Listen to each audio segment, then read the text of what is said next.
Hey guys. Part 6 of What If Naruto Was Sealed and Woke Up After 2,000 Years. Hit like and subscribe if you like this one, and also please check the author in the description. Let's start. We are pain, that's all. We are God.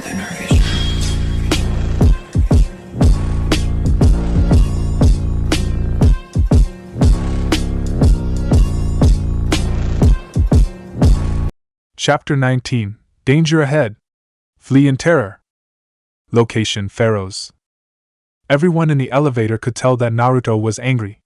They could see it in how he held himself, like he was about 2 seconds away from punching something, and on his face, which was scowling furiously. They all tried to stay out of his way, but that was a little hard considering the fact that the elevator was already cramped. In fact, the only person who didn't seem to mind was Rex. The Krogan just stood off to the side and waited for the elevator to stop moving. However, they were also impressed by how the Spectre had dealt with the Geth's ship. Maybe he was holding back, or maybe his anger made him stronger. Whatever the case was, he had wrenched the arm of the ship out of the building all by himself. The ship itself lost its balance, and with a little help from him, it fell off the building completely.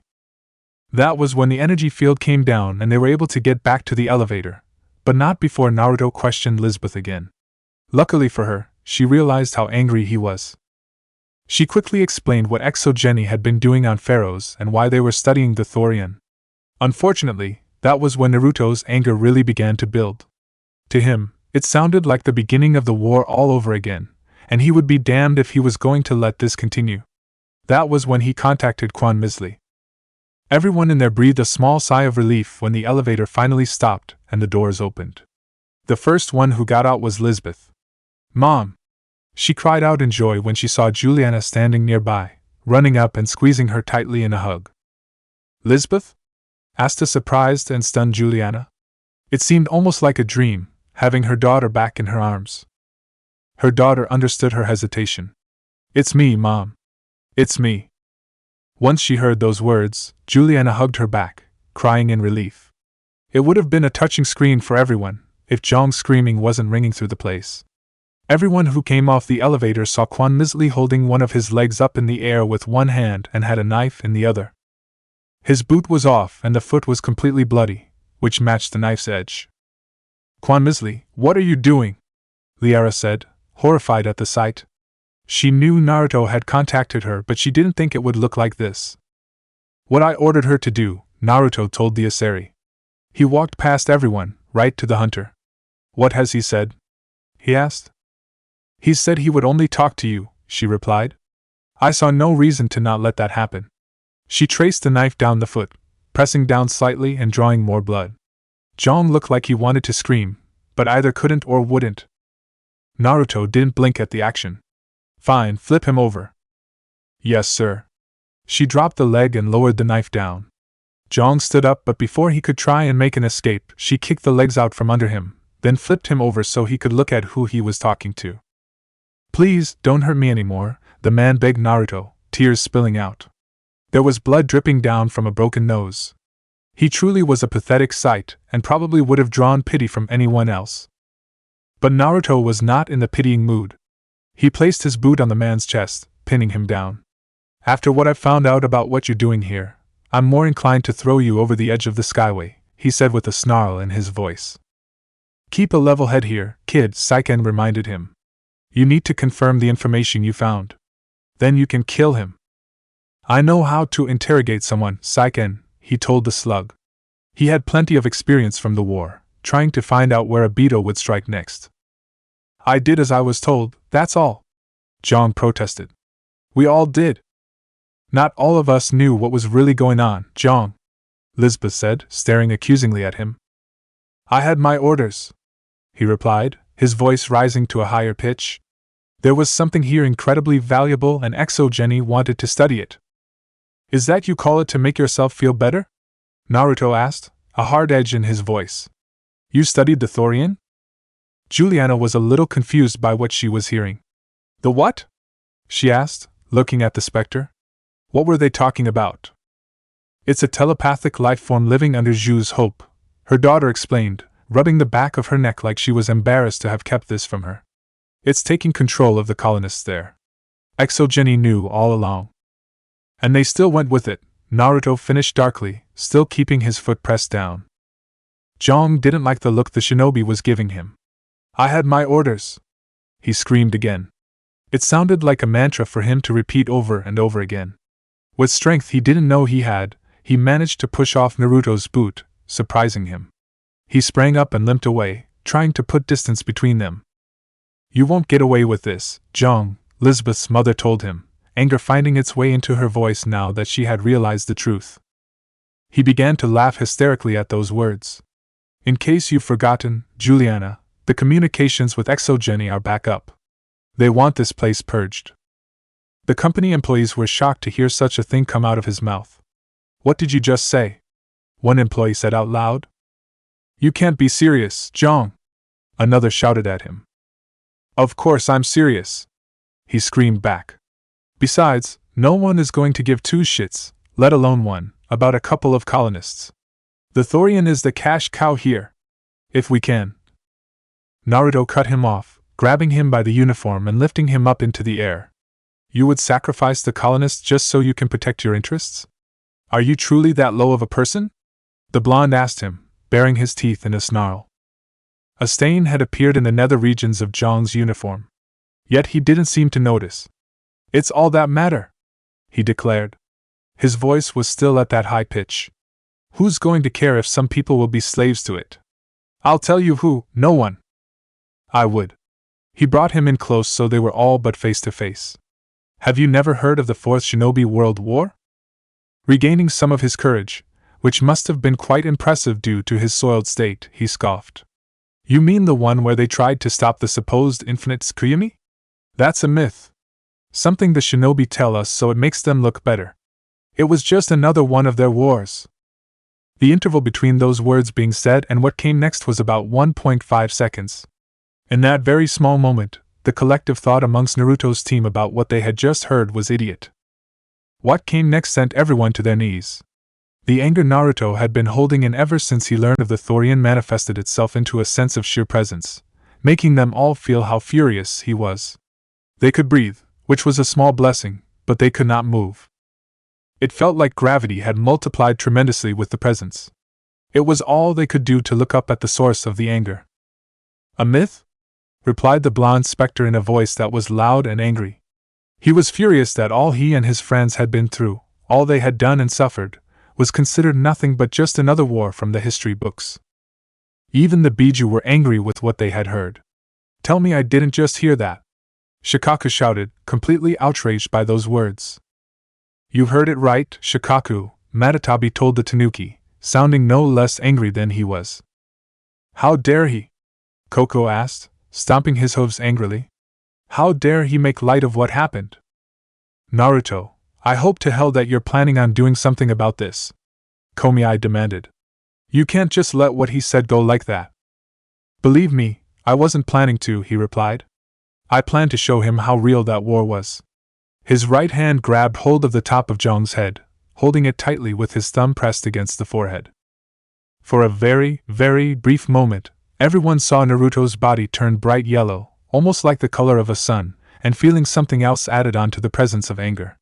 But whatever that was, it disappeared too quickly for them to pin a label on it.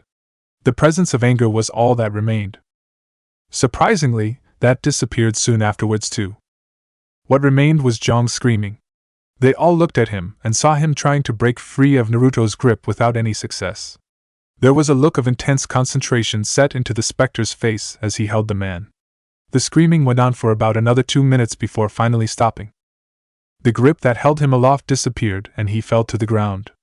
To the surprise of the people there, he didn't move from that spot. He just curled up into a ball and wept. What did you do? Lisbeth asked Naruto with nervousness showing in her voice as she looked at Zhang. He kept shuddering as he lay there. I showed him what he thought was a myth, he answered shortly. When they heard that, everyone there looked at him, then at Zhang, and then back at him with wonder, fear, and awe in their eyes. How did? One of them tried to ask, only to fall silent when his eyes fell on Zhang again. He didn't want to finish asking that question because he felt if he did, he would see the same things. But Naruto wasn't that cruel. It was something I picked up from the Yamanaka clan, he answered. It wasn't anything that would have been a clan secret. Just something Ino had shown him. The mood in the air was fearful. Everyone was staring at Naruto, and by extension his team, with fearful. They needed to change the topic and fast. You know, it would be a pity if Exogeny couldn't see the inherent potential in the colony, Gurus remarked to himself, loud enough to be heard. What are you talking about? Juliana asked him, her eyebrows raised up in a question. How many human frontier colonies withstood and recovered from a Geth attack? He asked back. That's something to add to the company profiles. Everyone was staring at him now, most of them in disbelief. Who would have thought they'd hear a Turian suggesting a way to save a human colony? Actually, once you think about it, he's right, Lisbeth said in agreement. Lisbeth, said her mother. What? No one ever went broke playing the champion of humanity card, she protested. If anything, they'd probably be hailed as heroes. Humanity sure did love the press. Her mother just gave her the parental eyeball, the one where all children cannot keep eye contact with, lest they be judged, for another minute or so before giving up with a quiet sigh. If it will let us get back to our lives, I'm for it. There was a general sound of agreement coming from all the Exogeny personnel there. But it was Zhang who decided to be the blunt one.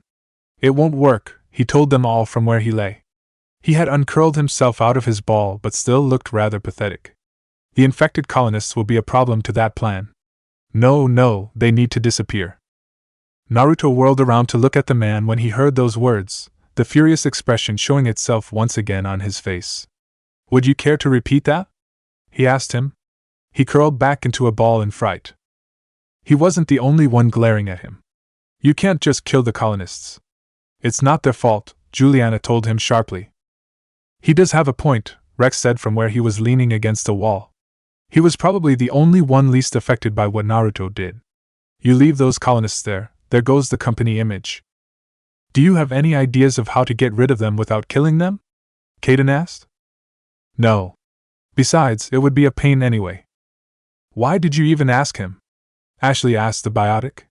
You should know by now that we only go to Rex for plans that require a good amount of destruction. Or poetry, Gurus added with a smirk, earning himself a glare from the Krogan. Liara also looked a little embarrassed, making Maya give her an odd look. If you only kill the Thorian, it might be enough to stop the infection.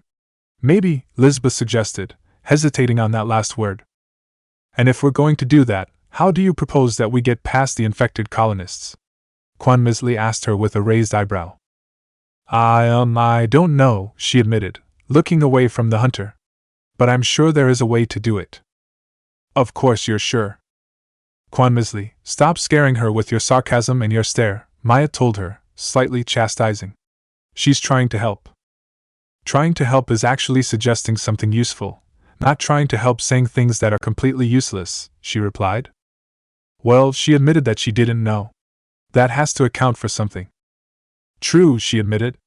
She had hated those missions where she had someone who had no idea of what to do or what to offer but kept insisting that they did. They just ended up becoming excess baggage that she had to carry out herself. What about a nerve agent? Juliana suggested, getting their attention.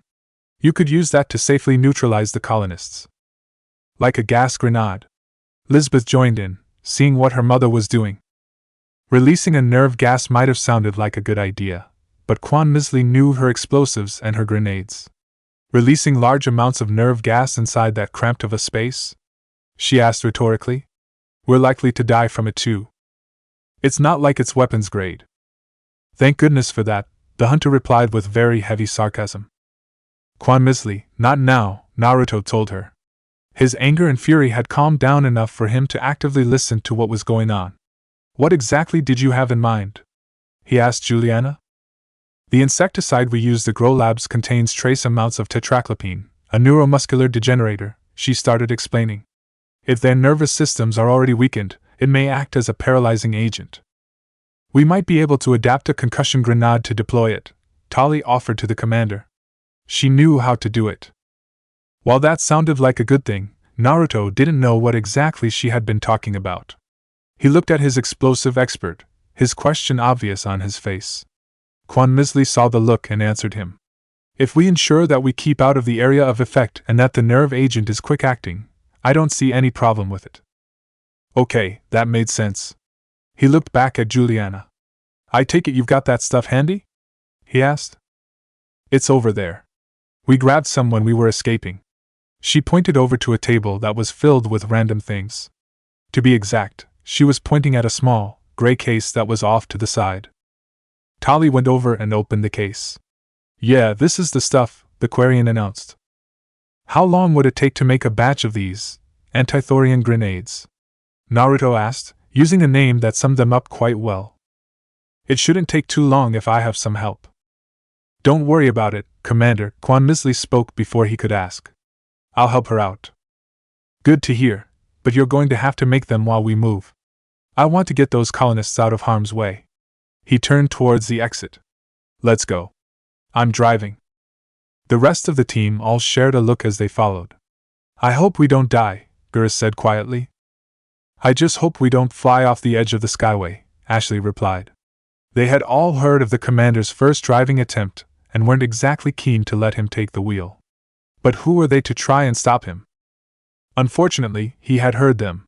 If you guys want Quan Misley to drive instead of me, then keep talking, he said, eyes locked on the Mako.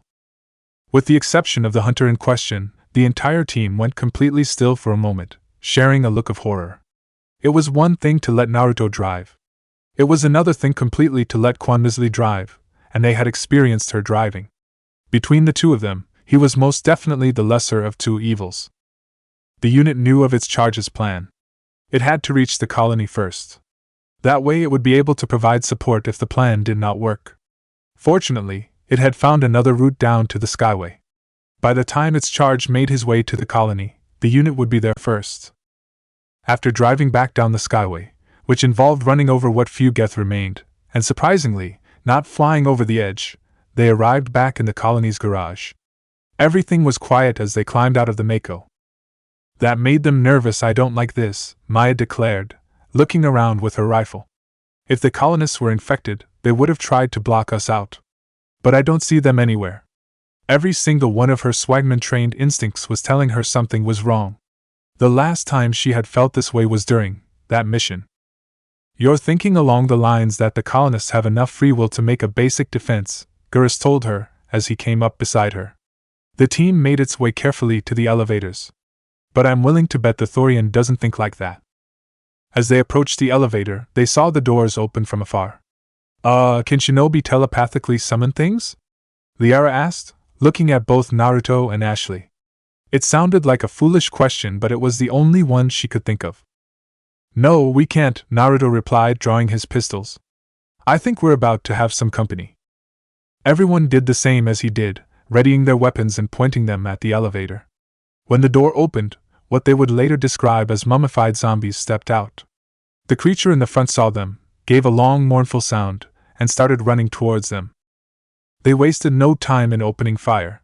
The creatures had no weapons to actually use against them, only their hands, and that didn't do them any good at a distance. This, as well as the fact that there weren't many of them and the rate of gunfire, effectively kept them back and mowed down.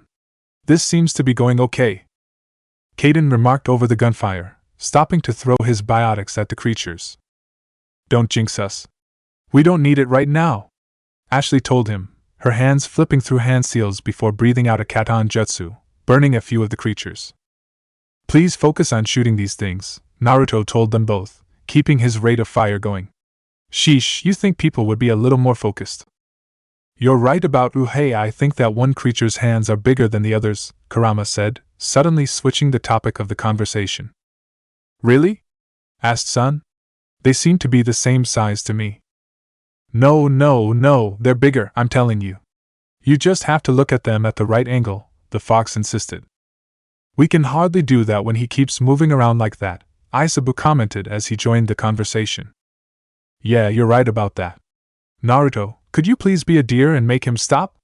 Matatabi asked their Jinchuriki. The cat made it sound like she was asking for a bottle of milk when she said it like that. You guys do realize that I know you're doing on this purpose, right? He asked them. Of course we do, they said in perfect unison.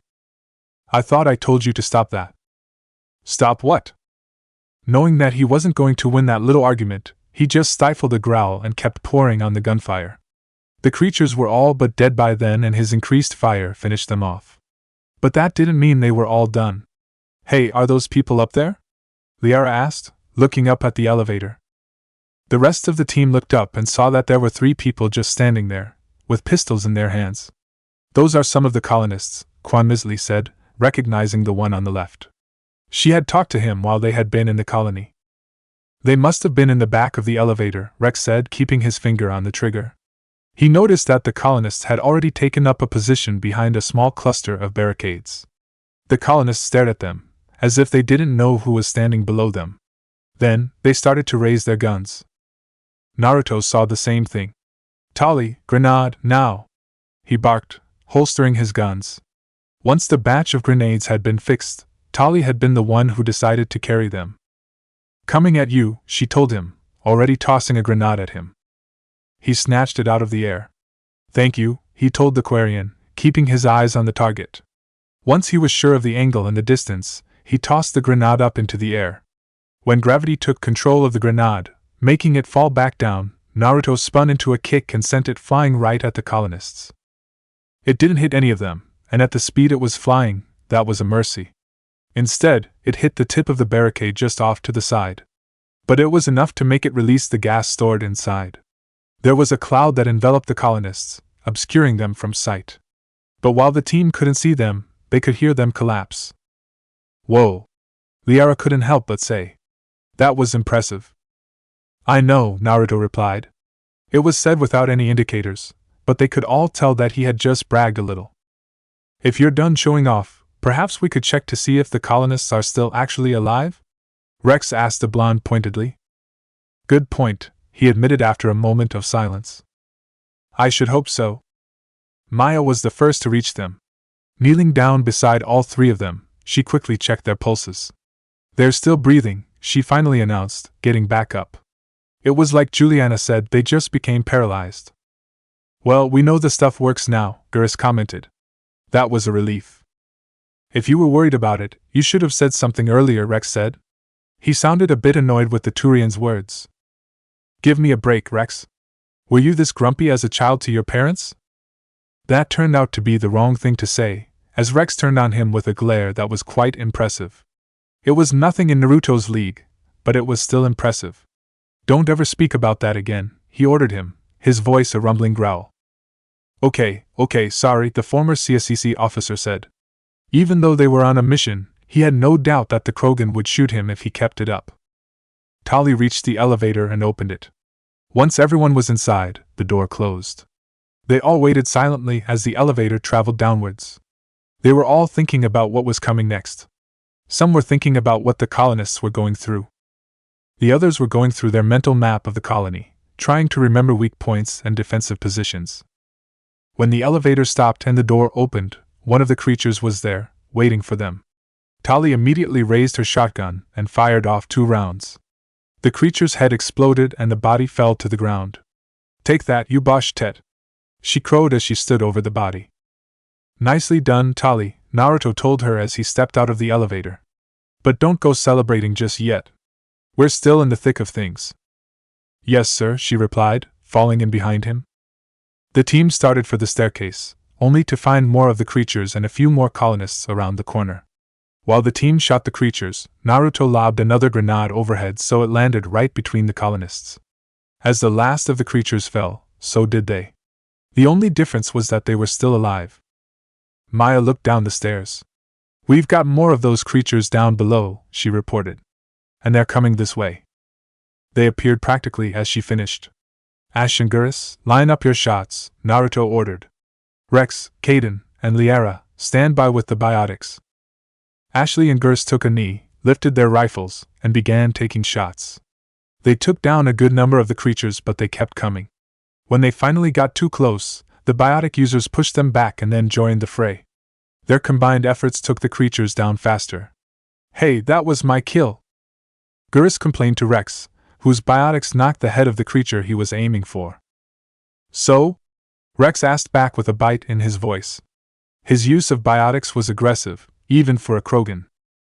"Never mind," he said, going back to the shooting. It was a little obvious that the battle master was still angry about the parent comment. When the creatures stopped coming, they stopped shooting. Maya, scout ahead, Naruto ordered the swagman. Aye, Commander, she replied, moving down the steps at a quick pace. Once she was near the bottom, she crouched down against the rail. She poked her head out and pulled it back to avoid the gunfire. The shots that flew past her and struck the wall bordering the staircase, leaving small craters in their wake. Naruto moved the second he heard the shots. Quanmizli, with me, he ordered as he made his way down. Once they were down and crouching beside Maya, Quanmizli asked the mandatory question. The Mustangs are still up? Maya threw her a look. Do you think I'm just staying here for the hell of it? She asked back. Quanmizli, do you have any EMP stuff left? Naruto asked. Yes, I do, she answered. Just give me a few minutes to put it together. We might not have a few minutes, Maya told her.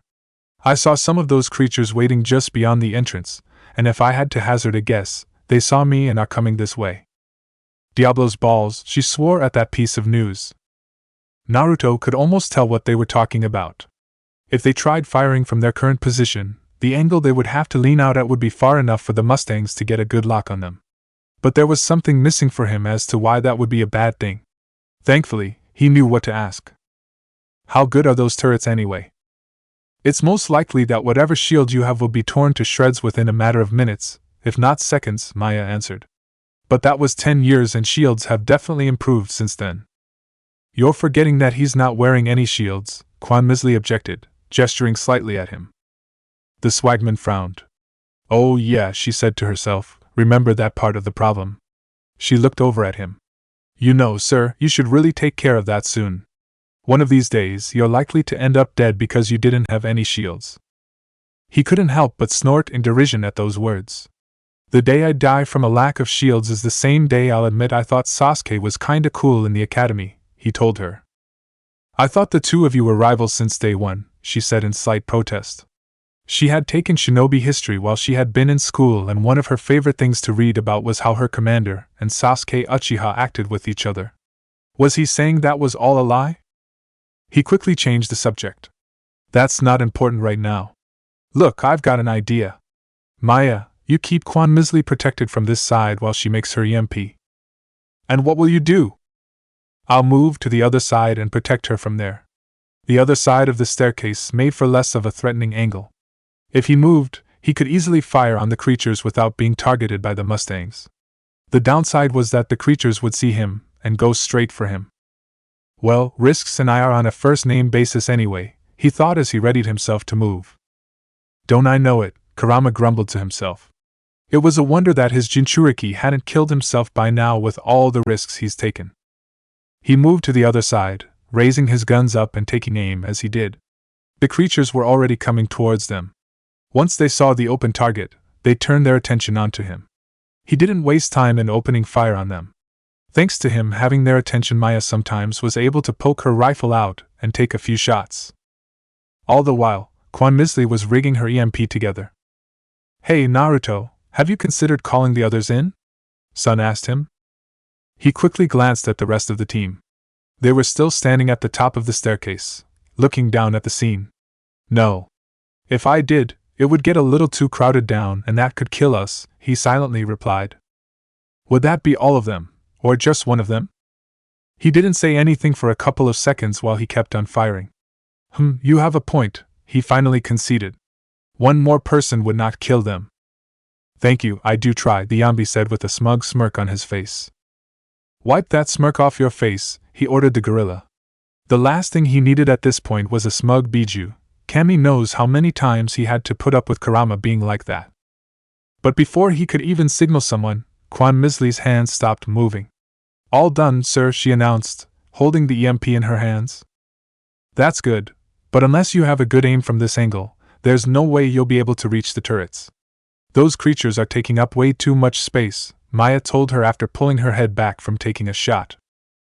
I can take care of that, Naruto assured them as he dropped the pistols and clasped his hands into a series of hand seals. Futon, Detapa, Wind Style, Great Breakthrough. The jutsu flew out of his mouth and crashed into the creatures, sending them all flying backwards out of the tower. Throw it. The hunter did as she was ordered. Leaping off the last step into a roll so she would be a smaller target, she threw the EMP the second she planted her feet. It flew through the air right at the turrets.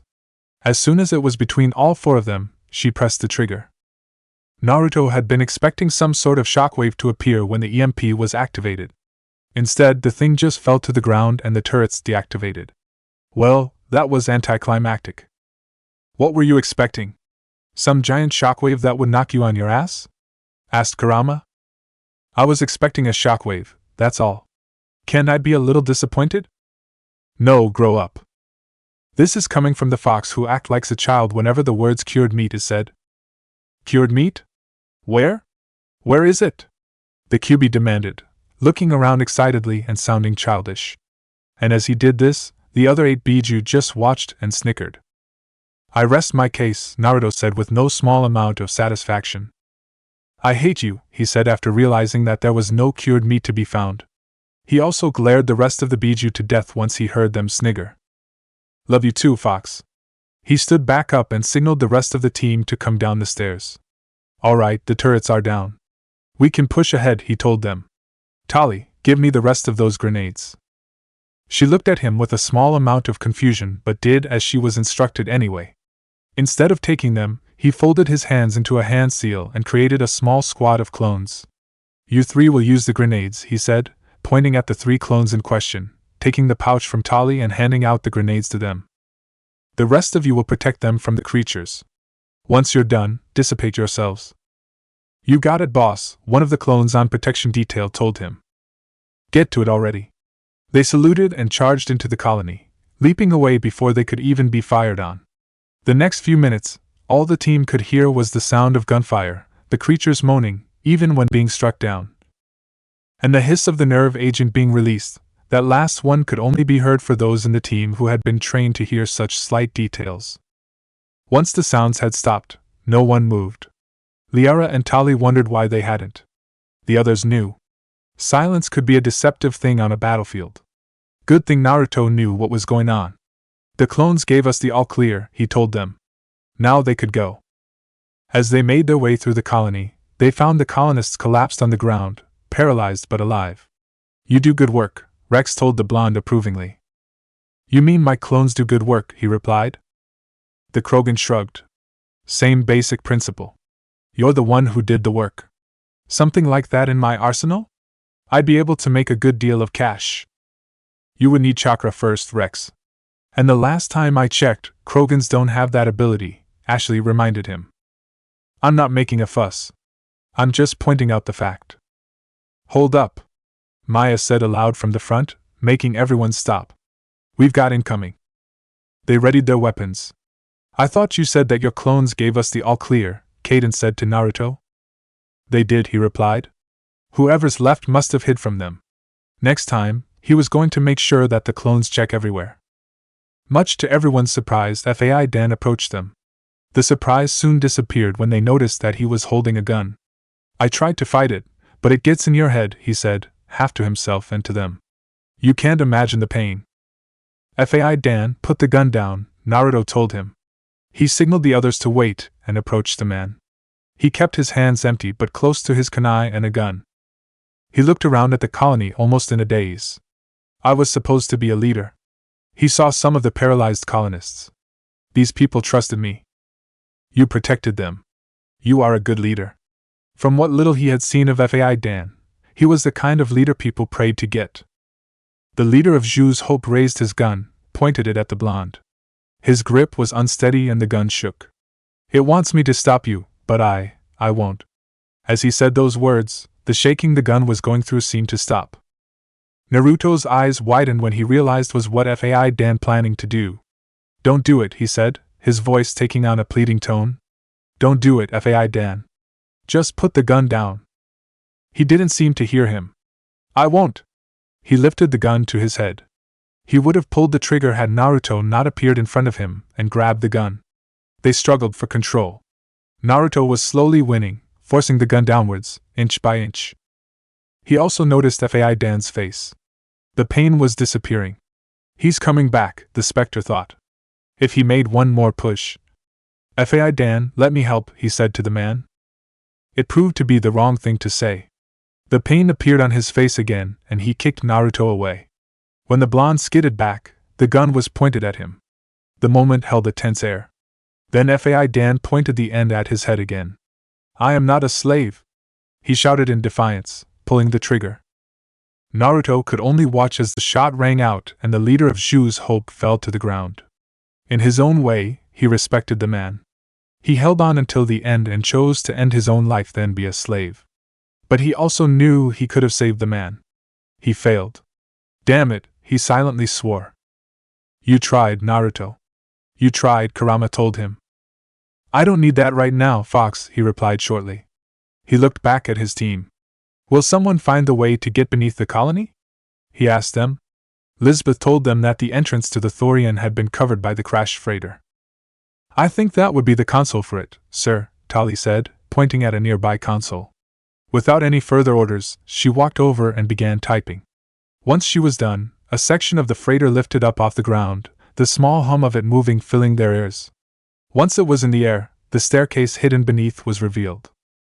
Naruto immediately started down the stairs. The rest of the team followed suit.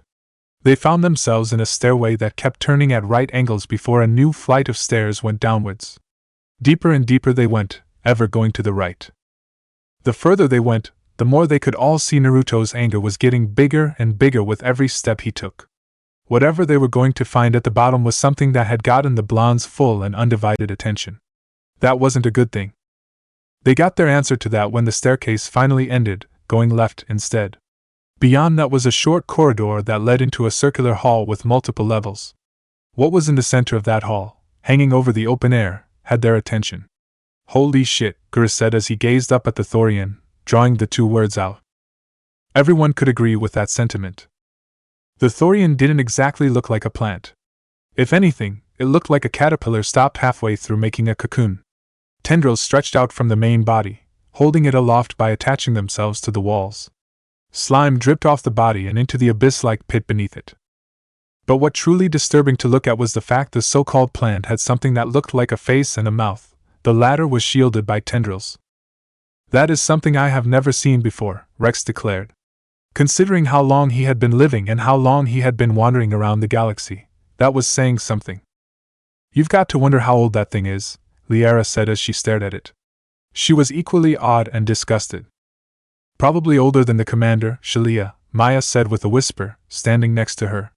Neither of them seemed to realize how close they were standing next to one another, and if they did, they didn't care. The mention of the specter drew their attention back to him. He was standing in front of the Thorian, looking at it with his shaded eyes. The Thorian seemed to recognize him as the leader of the group. It raised its head slightly and began moving it back and forth, like it was regurgitating something. From its mouth, in a shower of slime and ooze, came an Asari. She was a different Asari than what they knew of, as she was green instead of a shade of blue. There was also the fact that she was quite naked, with rivulets of slime glistening against her skin as it trailed downward. "I don't know whether I should be turned on or turned off," the majority of the men thought to themselves as they stared. The former came from the lack of clothes she had on and the fact that she, for lack of a better description, looked like she had just come out of a bath. The latter part came from the fact of her entry. "Invaders," she said to them all. "Your every step is a transgression. 1,000 feelers appraise you as meat, good to only dig or decompose. I speak for the old growth, as I did for Saren. You are within and before the Thorian. It commands you to be in awe." That got Naruto's attention, and he didn't like it. "You do not command me," he told her. His voice was calm, focused. It sent chills down his team's collective spines. "I want whatever it was that you gave Saren." Saren sought knowledge of those who are gone. The old growth listened to flesh for the first time in the long cycle. Trades were made. Then cold ones began killing the flesh that would tend to the next cycle. Flesh fairly given. The old growth sees the air you push as lies. She went silent, then looked at them more closely. "But the old growth is curious to know why there are only 3 of you who carry the blood of the universe." That didn't make any sense to him. "What the hell in Kami's name are you talking about?" "The old growth can sense the blood in you and the 2 females. She pointed at him, and then at Ashley and Maya. "It wonders why this is so. Once, many flesh carried the blood. Now it seems to have dwindled. The old growth would have the answer to why this is. He wasn't exactly sure what she, or the Thorian, was talking about, but he had a feeling about what it was when she had pointed to him, Ashley, and Maya. They were the only ones who could utilize chakra. Before you even bother to ask, this is the first time any of us have heard that phrase, Kurama told him. Saves me the time then, he silently replied. If I tell the old growth what happened, will he release his thralls? He asked the green Asari. Behind him, he could feel the confusion everyone seemed to be directing at the back of his head. He knew why they were doing that. He hadn't been unsealed for even a year yet. How was he supposed to give this creature an answer like that? No, the flesh is the old growth's right, as is all flesh. All flesh belongs to the old growth, and if any flesh disobeys, it is forfeit, she declared. He scowled at those words. They are not yours, none of them are. They have their own lives to live. They are free. They are flesh. Flesh belongs to the old growth, all of it. You belong to the old growth, and you should be on your knees and let it take you. She reached out her hand at him, fingers curling into claws. It commands this to be so. His anger snapped, and his voice showed it. You do not command me, he roared. The entire hall shook with the might of his echo.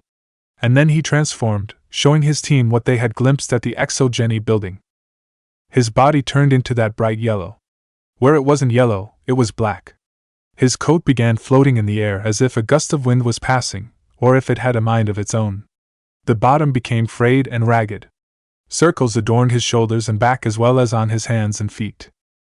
Connecting and interconnecting these markings were thick lines. On his stomach was a yellow swirl with black lining.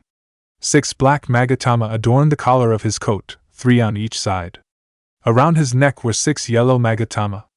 The whisker-like birthmarks on his face had thickened into rectangles. As he changed, his fury intensified. It pressed down on his team like a weight. But as heavy as it felt for them, it was obvious that they felt the mere edge of it. The Thorian and its Asari were getting the full force of it. You don't have any right to tell me to give my life to you. You don't have the right to take people as your slaves, binding them to something they have no wish to be a part of. You have no right! A kunai appeared in his hand, and with one stroke, he decapitated the clone. Okay, so we're fighting it, Gyuki remarked. Yes, he said shortly. And how exactly do you plan to take that down? Sun asked. That thing is stuck to walls all over the place. You've been inside him for how long now, and you still don't know how he'll react to something like that? Kurama asked the Yambi with a smirk. To be fair, we were unconscious for the majority of that time, Isabu pointed out. He shrugged his shoulders. That doesn't matter. The fact remains the same. Problems like this won't stop Naruto. Just you watch. Arms, completely made from chakra, sprang from Naruto's cloak. Some of the team tried to count, but there were too many. They flew through the air, heading for all the different tendrils. They grabbed hold of the ends and tore them free. The Thorian screamed in either pain or fury, they didn't know which. And Naruto didn't care. He was too angry with all he saw that was caused by the creature. No, the monster screaming in front of him. Matatabi, bring the fire. He ordered the Nibi. Now was the time for an ace. The Nibi perked up and smiled. On it. He felt her chakra course through his body. He flipped through hand seals and took a deep breath. Katan, Goku Mikyaku, fire style, great fire annihilation. A wall of blue fire came out of his mouth. It washed over the Thorian. It screamed in pain, thrashing around in his grip. It was trying to get free. He didn't let go, not just yet. Naruto, it's on fire. You can let go now, Kurama told him. There was a reason he pulled it free from the walls. I know. I wanted to be sure. He released his grip. For the moment, the Thorian must have thought it had a chance. Then gravity took hold, and it fell into the abyss below. It screamed all the way down. That faded as it disappeared. The light of the fire lasted a little longer, but not long enough. While he watched the Thorian vanish, his team stared at him. They knew he could be dangerous. They knew he was deadly. And since reading the history books, they knew that he was holding back some serious power. But reading about it and seeing it for oneself were two completely different things. What they just witnessed was something that would have put fear in a person. But what even more scary was they could tell that he was still holding back. Once they were able to find their voices, some of them had things to say. By the goddess, Liara said. Holy shit, Gurus repeated himself, staring at Naruto. I don't think I've seen anything like that before, Tali said. If everyone could see her face, they would see how flabbergasted she was. Not too shabby, Rex commented. He could admit he was impressed. But he had seen things that had been just as impressive. Also, he had a reputation to protect. If word got out that he was easily impressed, people might not take him as seriously. Naruto ignored them, keeping his eyes on the abyss. They sound impressed, Komi commented. If they're impressed by that, imagine what they would look like when he shows off what else he can do, Saiken replied. That's assuming he does show off what else he can do, Koko added in his 2 cents. Are you kidding? This is Naruto Uzumaki we're talking about, Kurama told the Gobi. It's not a matter of assumption, it's a matter of time. Trust me on this. He knew all too well that his Jinchuriki would show what he had in his arsenal. Once Naruto was sure the Thorian wasn't coming back up, he turned away from the edge. Let's go, he told his team, changing back to normal. They were all headed for the exit, glad to be out of there. Hello? A voice called out from above. Is anyone there? Naruto stopped. I'm not the only who heard that, right? He asked, keeping his eyes on the exit. No, sir. I heard it too, Ashley answered. Her sniper rifle was already out and pointed at the hall's levels. Her eyes scanned them, trying to find where the voice was coming from. Is anyone there? The voice repeated itself. It sounded like it was coming from the upper levels, but given how the hall was rounded, it echoed off everything, making it all but impossible to locate it. Naruto turned around. Show yourself, he ordered, his voice rising in volume. It wasn't as loud as before, but it could still be heard throughout the hall. A purple Asari appeared high above on the other side. She looked down over the edge. Can you help me out? She called down. The passageway up here is blocked. I'm stuck. Naruto nodded. Hold still. I'll get you down. The shroud appeared once more on his person. It felt different. The shroud gave a peaceful if not outright content feeling. Just like its color, the team felt like they were standing in the light of a warm, gentle sun. He lifted his hand and the chakra extended itself. It reached up towards the Asari, stopping at the edge. It morphed into an open hand and waited.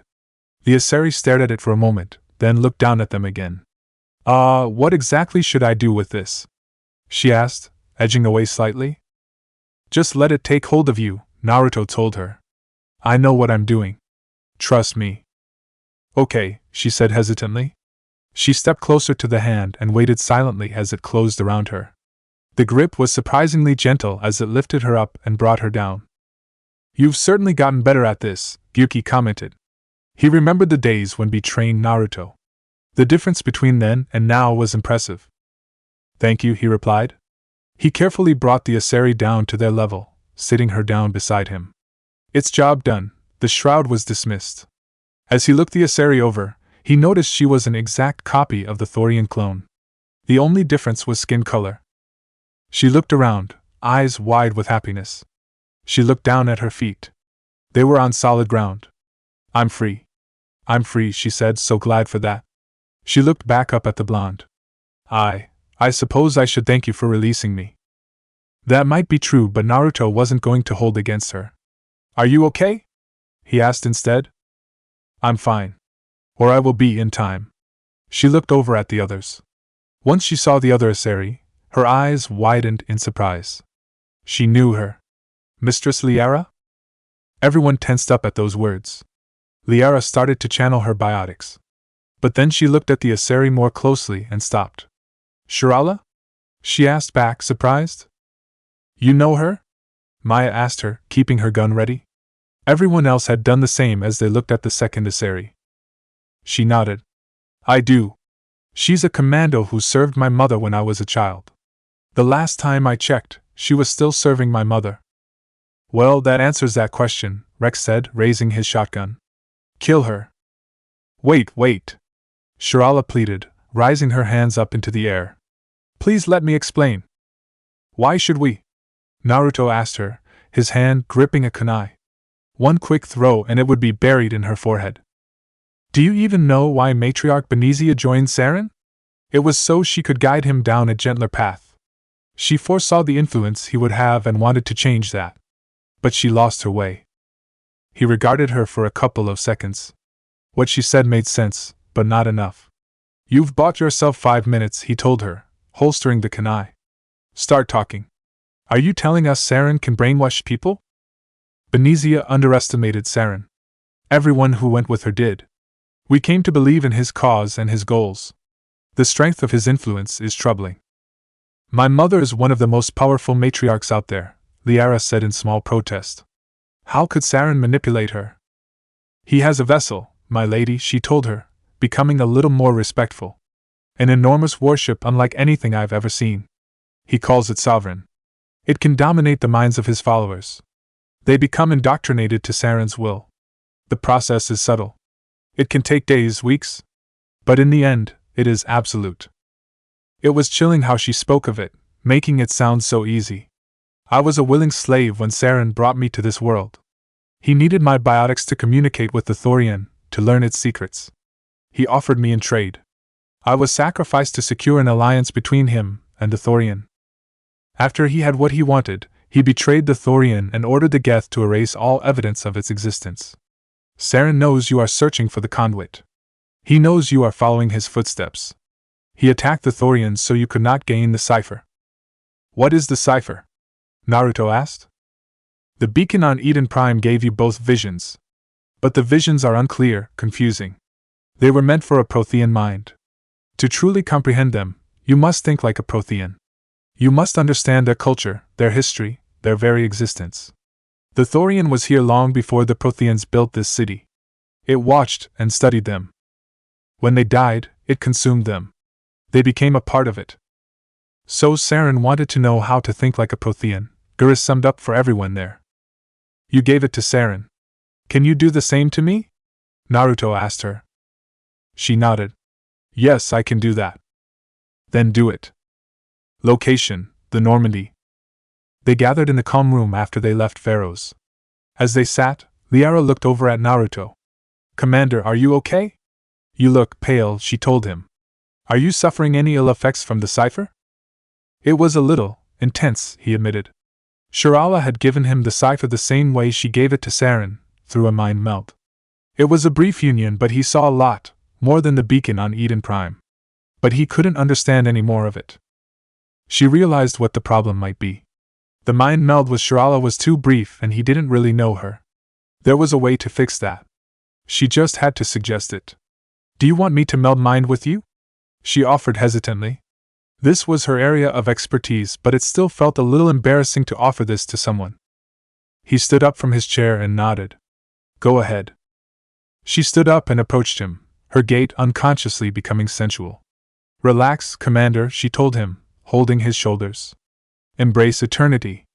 Her eyes turned black and he was drawn into the images again. Metal tearing flesh. Flesh being replaced. Cities burning. People screaming. Protheans dying in the streets. They were being killed. Killed. The images hammered away at Naruto. They were clearer, and not just the images. The sounds were louder. He could hear whole Prothean cities dying. The worst part was that he could do nothing to stop it. He steeled himself. He would not let this break him. He remembered the war, everything that happened during it. When the images stopped, Liara stepped back. That was incredible. All this time, all my research, she said aloud. Yet I never dreamed. I'm sorry, she apologized to Naruto. The images were so vivid, and so much clearer than before. She would have fallen to the ground had Maya not leapt up and grabbed her. You alright, Chilia? The swagman asked her. Yes, Maya, I'm fine. She looked up at her with a smile. Maya smiled back without thinking. Ashley rolled her eyes at the sight. Were they really doing that now? Come on, get to the point. What did you see? She demanded. The beacon on Eden Prime must have been badly damaged, Liara explained from Maya's arms. Large parts of the vision are missing. The data transferred into the commander's mind is incomplete. So this entire mission was a complete waste? Naruto asked her. Well, it wasn't a complete waste. He did destroy that chemiforsaken plant beneath the colony. The images are much clearer now. It's a foot in the right direction. I also think that now there's an obvious connection between the Reapers, the Prothean extinction, and the conduit. But I didn't see anything that would help us find it. But whatever the missing information is, Saren must have it. It's possible he found another beacon. And that was a chilling thought. Alright, that might be something we'll have to look into at later. Everyone is dismissed. They all stood up and began leaving. Ash, stay a moment, he told her.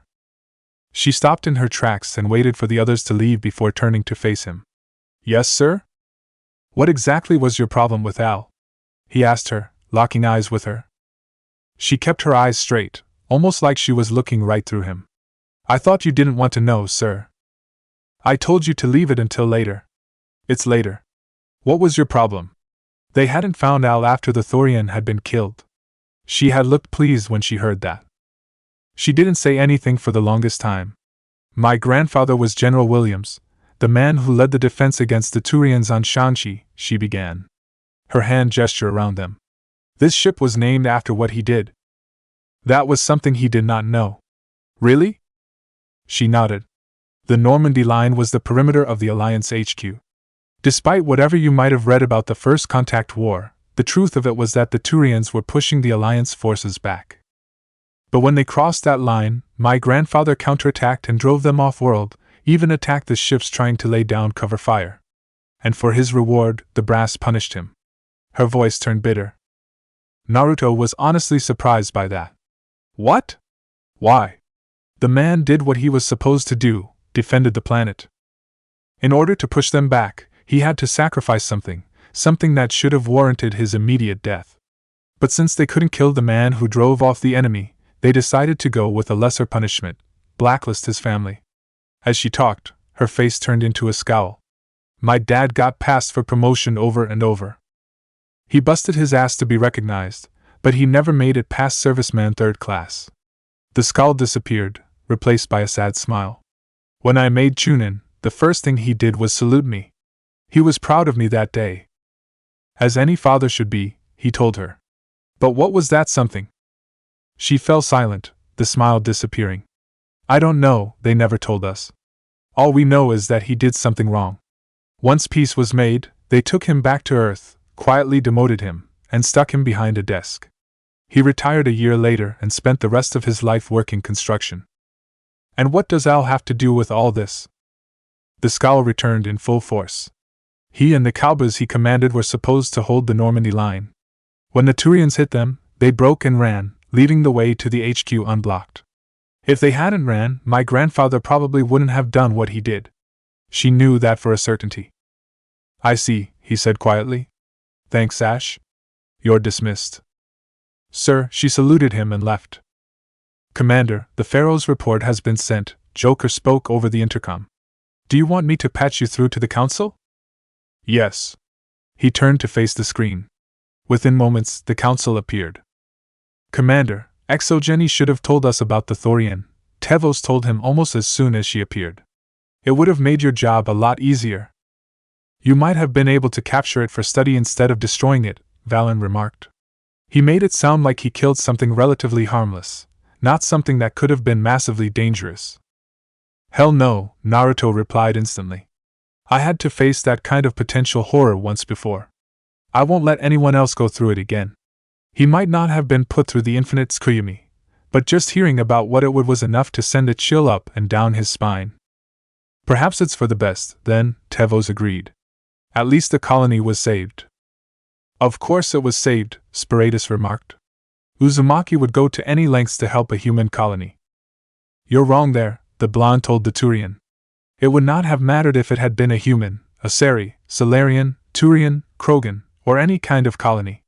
If people need my help, I will gladly give it to them. He was that kind of person. Admirable, Valen told him.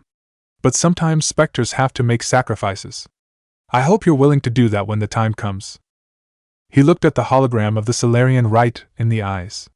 Don't talk about sacrifices to me. The council just looked at one another before looking back at him again. Goodbye, Commander, Tevos said to him. We'll be waiting for your next report. The 3 holograms disappeared. He stood there, staring at the screen.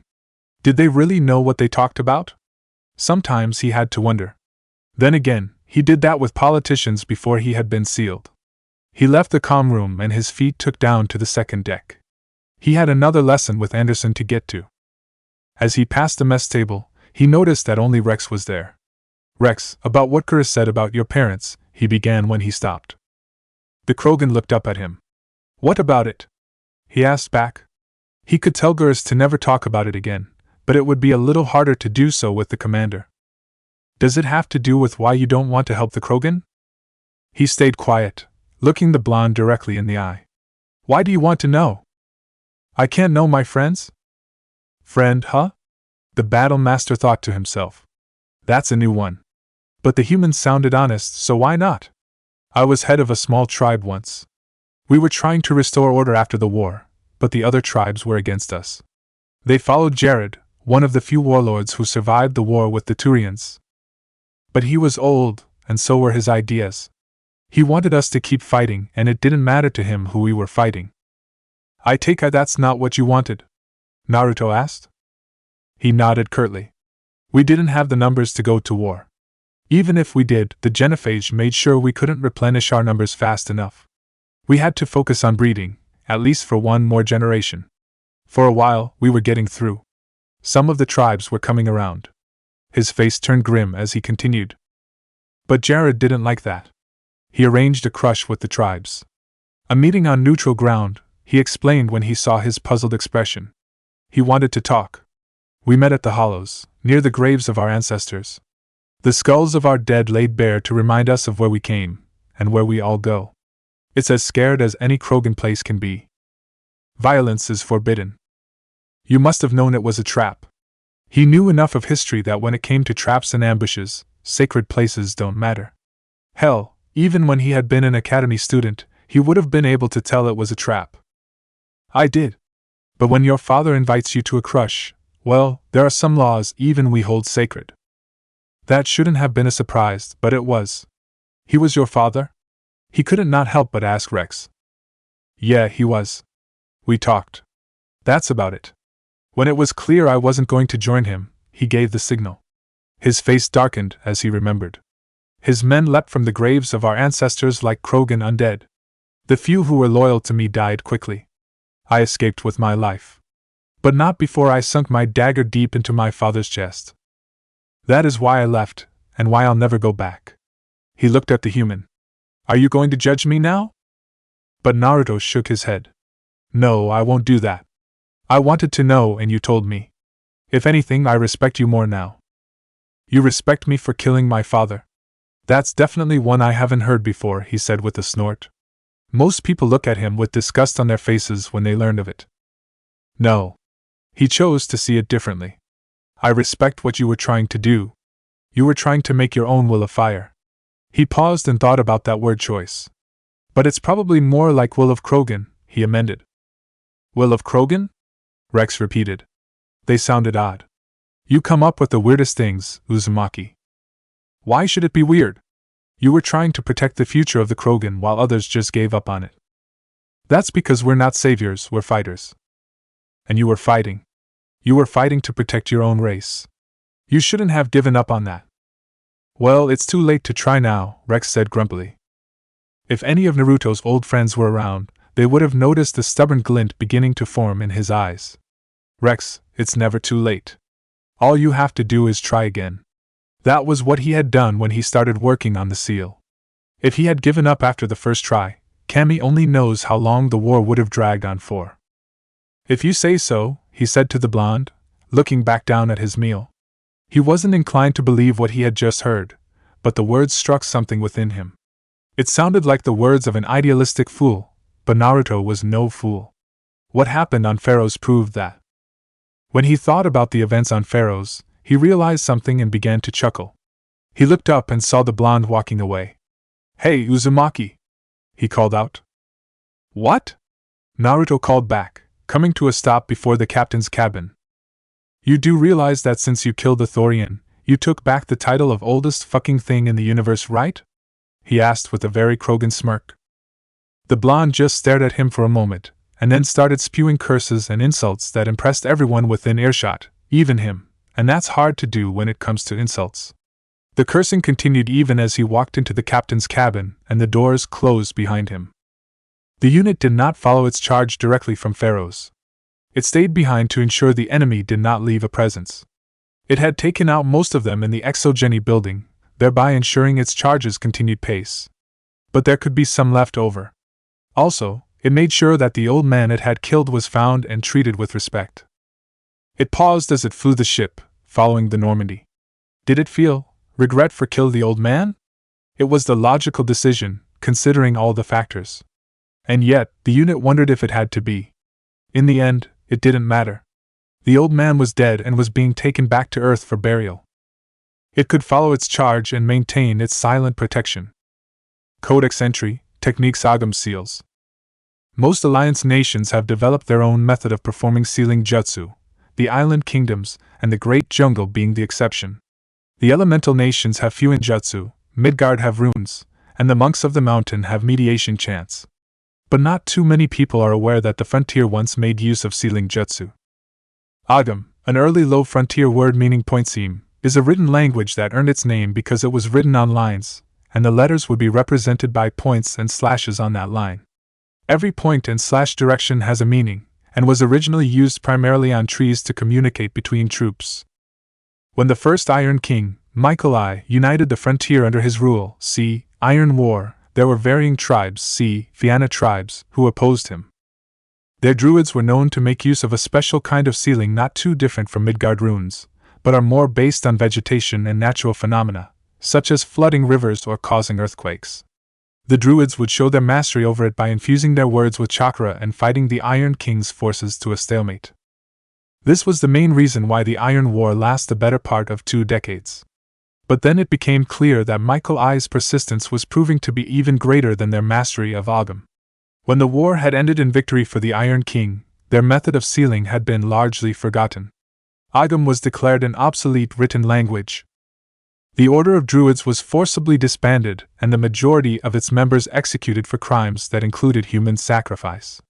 But a few members survived the purge and went into hiding, see Druid survivors.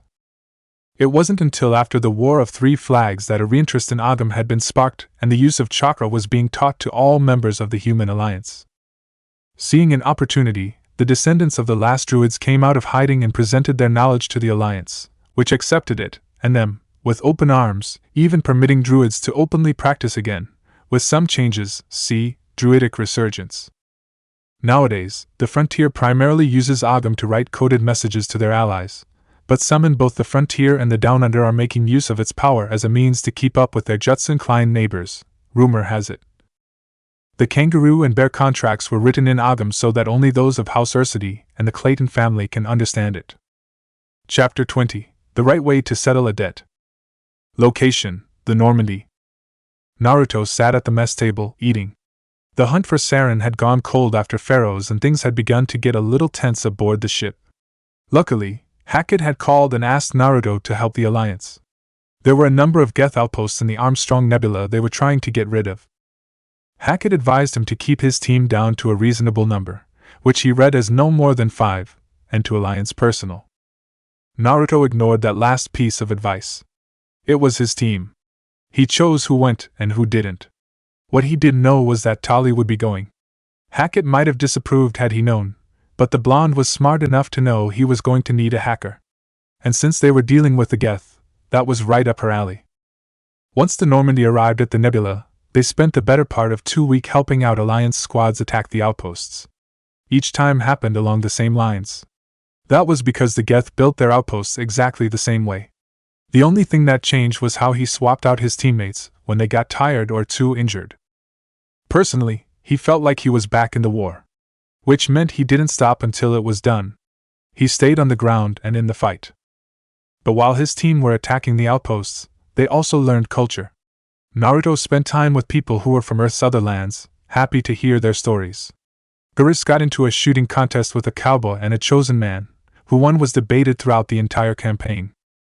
Tali learned some improvisational skills from one of the Macs, which saved their lives during one attack. However, those moments were usually tinged with sadness. Not all the people they met survived. It was a harsh fact that just because how they built their outposts were predictable, didn't mean the Geth fighting back were.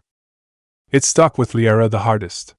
A Valkyrie she became friends died the day after she told her and Maya about her dream of being a doctor. Liara cried once they brought her body back.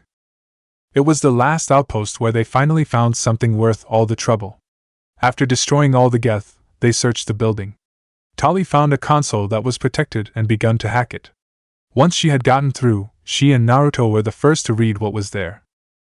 It turned out that the console had heavily encrypted data files on what, apparently, was how the Geth had evolved over the centuries.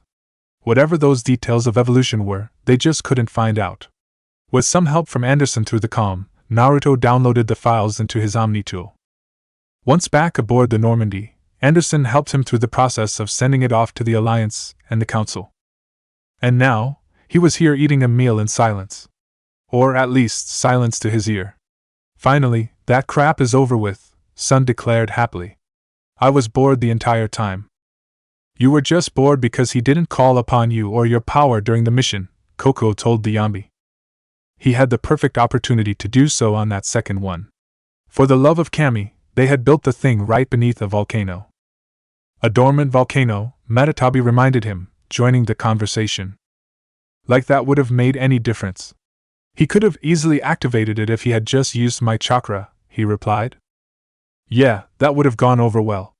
A whole Geth outpost lost to lava from a suddenly activated volcano, Kurama replied with a roll of his eyes and full-on sarcasm. That would have been real easy to explain away to the higher-ups. And you know they would complain about how he would have lost the chance to find any valuable information on the Geth because of that move, Gyuki chimed in, agreeing with the fox. He remembered the number of Mission B had done which raised questions of his performance.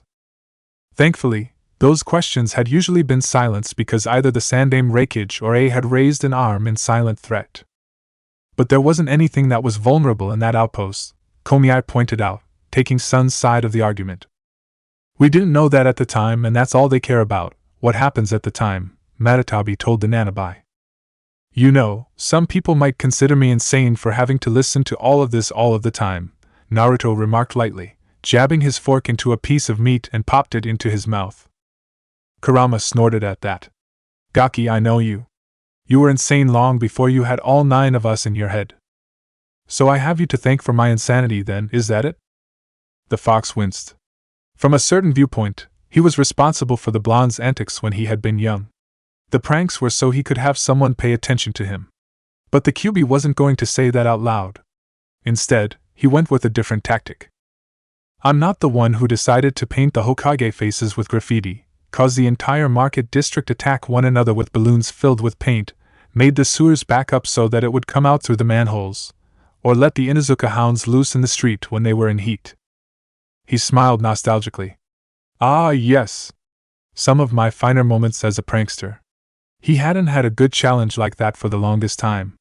Sure, the one he got Anderson with had been funny and entertaining. He was sure that the captain was never going to look at a bouncy ball or marbles again without a slight wince. But it was too easy.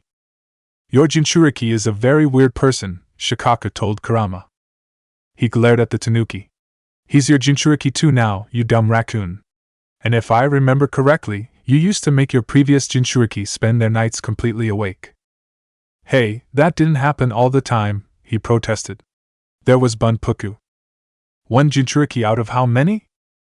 Hey, let's not fight about that, Isaba said, getting in between the two of them. Sniping and poking fun at each other was something they could all do. Actually fighting because they were angry? Something else entirely, and usually not pretty. Does it really matter now who our Jinchuriki had been? We're all inside Naruto, and that makes him our Jinchuriki. Unfortunately, Sun quipped with a small smile. The other 8 Biju just looked at him like they couldn't believe that had just come out of his mouth. Good thing the Jinchuriki in question had a sense of humor. It was either me or a person who hell-bent on putting the world into a massive lie or just set it on fire, he remarked. You'll have to forgive me if I saw myself as the lesser of 2 evils in that situation. If you want, I can try calling Obito and see if there's room in his head for you to move into. Ha ha ha, very funny Naruto, the Yambi told him in deadpan. And how exactly do you plan to call Obito when he's burning away in the underworld? Oh, I'm sure that there's a number lying around somewhere that'll get me in contact with him. If I remember correctly, you need to be a fully registered villain to be able to have that number, Komi commented, doing his very best to keep a straight face. It was easy since he was a kabutomushi. So he needs to go to Saren to ask for it? Saiken asked. Oh yeah, that'll go over nicely. Excuse me, Saren, but could I borrow your copy of the bad guy number? There's this dead guy I need to talk to, Gyuki said, using a fake falsetto voice. It sent the other Biju off into laughter. Naruto, however, didn't find it so funny. My voice is not that high. Oh, I don't know, Kurama said, making it sound like he was about to remember a fond memory. There was that time during your travels with Jiraiya that had me worried. The blonde felt his face flushed at those words. I told you already, Ero-sennin was having me practice in case I might have to go undercover with the singing group. And the last time I checked, getting a knee to your balls when beginning this practice doesn't qualify as a training method. With the number of times they got hit, I'm surprised that you weren't able to crack glass panes at a distance. And we're done talking about that, he declared, putting his fork down. The meal in front of him was mostly done anyway. But we're having so much fun listening about it. Aren't we, guys? The fox asked the other 8 Biju. Oh yes, Matatabi agreed. Much fun, Saiken commented. Loads of fun, Isaba said. It sounded like he was trying not to snigger, and was succeeding. You would not believe the fun we're having, Komi remarked. And you're asking us to stop listening to all these fun things? Shikaka asked the blonde. Are you truly going to be that mean to us? Koko wondered aloud, putting a questioning look on his face. Nah, I don't, he will, Gyuki declared. Neither do I. Please, Kurama, keep telling us about these fun things about our Jinchuriki, Sun told the Kyuubi. If you lot want to keep this up, fine. I'll go find Liara and let her enter my mind again, while I make you all short and cute. Would you like that? He asked innocently. But however innocent his tone was, all 9 of the Biju knew it was a threat, and they also knew he would go through with it. No, we don't. We really don't need that to happen, Kurama hurriedly assured him. So, are you going to stop with all these fun things that had happened to me? He asked, standing up, tray in hand. Yes, we will. Good. He disposed of his tray, turned around and went for the elevator. He hoped to get some sleep in his hammock. The elevator opened and Tali was inside. Commander, just the person I wanted to see, she said, stepping out. What's up, Tali? He asked. She seemed a bit nervous for some reason. It seemed a little odd to him. There was nothing to be nervous about. I wanted to talk to you about the information we pulled from that Geth console on that last planet. I was wondering. She paused, her eyes looking uncertain. I was wondering if I could have a copy. He had an idea what this was about. Is this for your pilgrimage? While they fought through the Geth outposts, he had learned a few things about her. One night on the first planet, Alliance soldiers were comparing coming-of-age rituals. After he talked about his, now infamous, Chunin exam, she joined in. That was how he learned what the pilgrimage meant to Aquarian. On the second planet, she revealed she was the daughter of one of the 5 admirals the migrant fleet had. Which meant she had expectations. She nodded. They have information that could be vital to our efforts to understand the Geth. It could be the key to helping us reclaim our homeworld. She sounded convinced of the fact, even when he wasn't. Tali, wasn't that data heavily encrypted? He had thought it was, judging by the way she had been cursing when she was through hacking the console. Yes, and it may take years, maybe even decades to break through the encryptions, she answered. But it's worth the time. This information will give us new insight into how the Geth have changed and evolved over the past centuries. He thought about it. That data had been sent to the Alliance already, and they had told him to not give it to anyone else, which he found odd to say the least.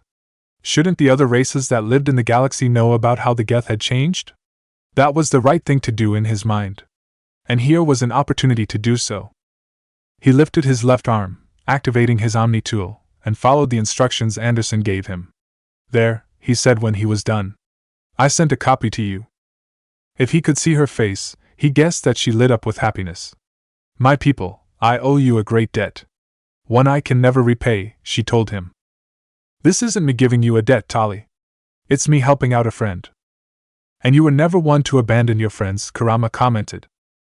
You got that right, Fox, he replied. You know what? Come with me, he told the Quarian, stepping into the open elevator. All of a sudden, sleep was the farthest thing from his mind. She was confused but stepped into the elevator as well. She was unsure of what was happening. She already got what she wanted. If she took the data back to the fleet, her father would be proud of her. Commander, what exactly are we doing? She finally dared to ask. Well, currently, we're riding down the ship in the elevator, he answered with a straight face, yet he sounded faintly sarcastic. He has me there, she admitted sheepishly. All right, what are we doing once we're out of the elevator? I'm going to show you something. The elevator stopped and the doors opened. They were at the hangar. He headed over to the weapon racks. The crew member on duty immediately saluted. Sir. He returned the salute. At ease. He had gotten used to all the saluting now. He was even able to give a proper one. I need a second pistol for Tali, now. He gestured to the Quarian in question. She was surprised.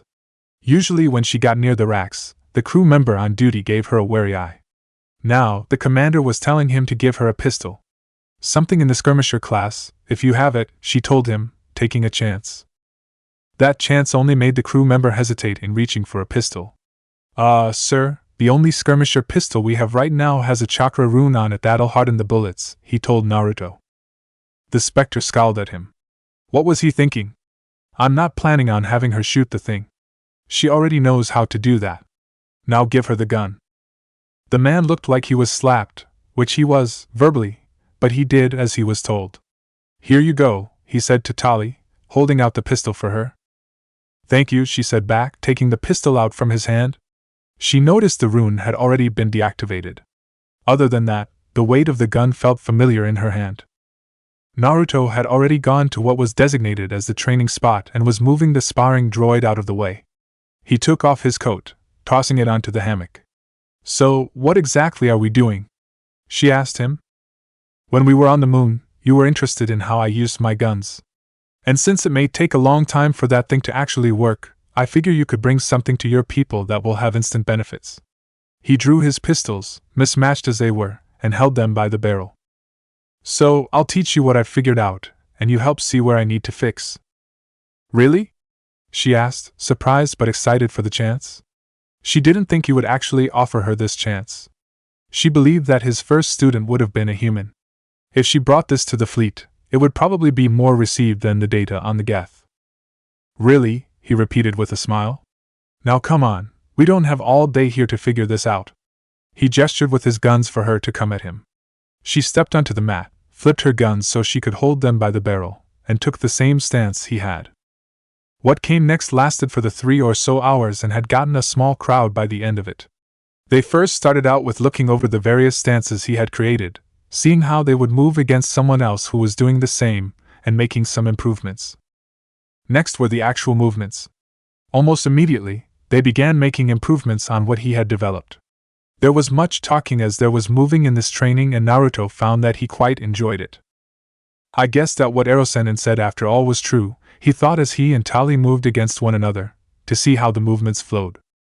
You're going to have to be a little more specific for us, Biju, Kurama told him, having heard that thought. I'm pretty sure that Jiraiya had said a lot of things and they were usually associated with women that had very little, or no clothing at all. I wasn't talking about that, you pervert of a Biju. I was talking about how he said the sensei learns just as much from the student as the student learns from the sensei. He had thought that his development of this gun combat, for a lack of a better phrase, he'd probably come up with something good later, was coming along fine. But after going through this one practice session with Tali, he was already correcting things that he had missed in the movements, stances, and strikes. He was already coming up with new stances and motions by just watching Tali move. Yeah, I don't think he meant it in the way you're talking about, the fox replied. Didn't he get even sneakier in peeking on the women after he told you to show how you did some of your pranks? Yeah, what about it? I don't think he was just keeping that hidden away for a rainy day. If he hadn't been in the middle of this training session, he would have frozen in mid-step. Must you defile the memories I have of him, Kurama? He finally asked as he ducked beneath a slow swipe from Tali and followed up with one of his own. They were going slow so that they could figure out how the flow would actually work. We're talking about Jiraiya here, Gaki. Those memories were defiled to begin, White said in protest. For the love of Kami, you met him when he was peeking at the women's side of the hot springs. That's how a lot of people met him. He raised his eyebrow. Are you seriously using that as your defense? The other Biju were just watching the conversation with amusement on their faces. It's the truth. He had lost count of the number of times people had encountered Erosenin peeking in on the women's side of a bathhouse or hot springs during his travels with him. It was amazing how blasé the man got about it.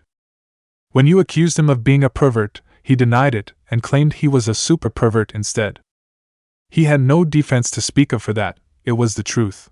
Jiraiya had been the most perverted man he had ever or would ever meet, which was why he believed that the Asari race would never have stood a chance against him. But in spite of all of that, he respected the man and he remembered him fondly. He was still a good man, he stated. I never said that he wasn't, Kurama told him. The fox respected the man as well, pervert he may have been. Naruto refocused his attention back on slow movements turned faster as they repeated the movements again and again, becoming faster each time they started again. The movements became ingrained into their heads and almost felt like second nature to them. By then, that crowd had formed and people were cheering them on. They weren't sure who was cheering for whom, but they also weren't really focusing on them. They were focusing on each other and the movements. It soon ended with him having a barrel pointed at her visor. They didn't move for a few seconds, absorbing what they had done. Then he loosened his grip and let the gun roll down so it was only held up by his finger around the trigger. I think we're done, he announced. The crowd gave them a round of applause. Kila, that was great! Tali exclaimed as the people dispersed. She may have taken self-defense classes back in the fleet, but that was nothing compared to this. She had learned so much, and she had even helped with the development. Do you still need help figuring it all out? She asked him, eager for more. Wow, this woman must be a glutton for punishment, Saiken commented. No, I would say she's a glutton for learning, Komiai retorted. The Nanabai had seen that kind of attitude in Fu and he'd like to think that she benefited greatly from it, prior to being kidnapped by the Akatsuki. Judge's ruling? Kurama asked the Jinchuriki, hoping for a tiebreaker before the rest of the Biju got involved. I'm with the latter, Naruto mentally answered. We can always train some more later on, he told Tali. I have a feeling that it's not completely done. Although he had some great improvements, there was always room for development. Thank you so much, Commander, she said to him. She was happy to have helped and learned this from him. Don't think anything of it, he replied, a big smile on his face. I can always help out a friend. She was even happier to hear that. Outside of the people she knew in the fleet, she doubted that she really had anyone who she could call a friend. But to have him say something like that to her, as well as knowing that the others on the Normandy were her friends too, made her glad to have joined the crew. Even so, thank you, she told him again. She handed the spare pistol back to him. She left, excited for the next practice session. As Naruto walked back to the racks, he passed Geras. Do you always help people out like that, or are you just in a particular mood? He asked the blonde. I always help my friends, Geras, he replied, handing the gun back to the duty officer. He turned and faced him.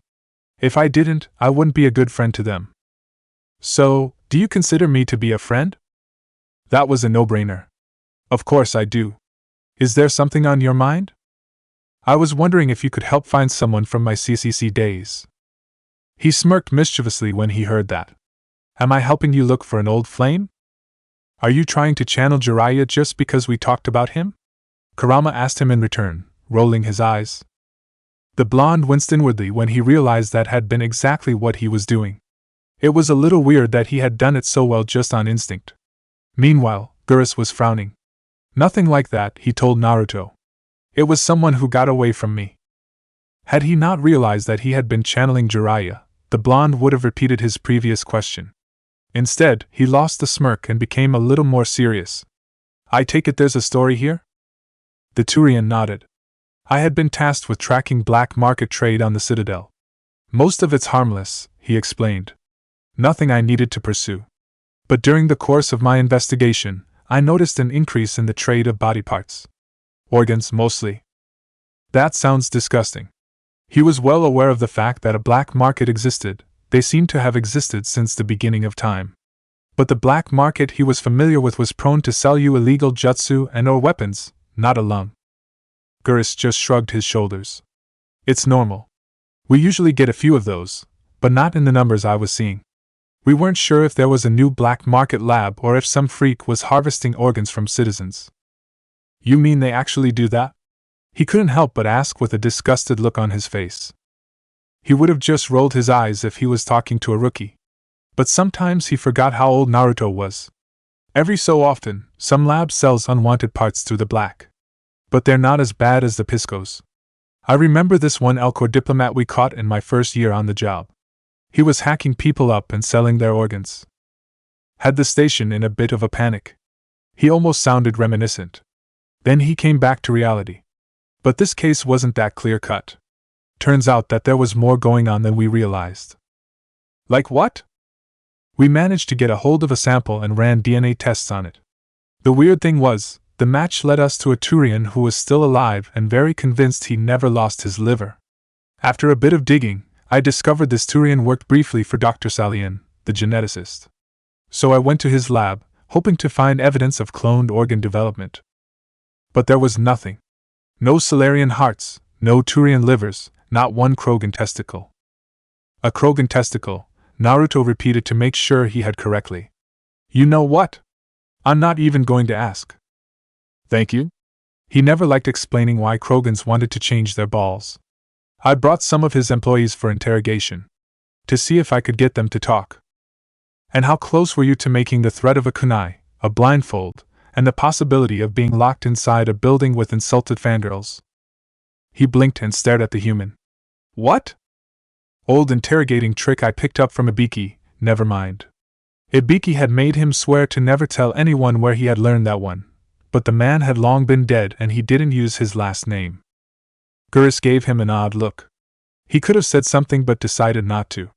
Anyway, while I was interviewing one of them, I came across something suspicious. One of my detainees started bleeding profusely during the interview. We offered to patch him up and he got frantic. Freaked out, he added.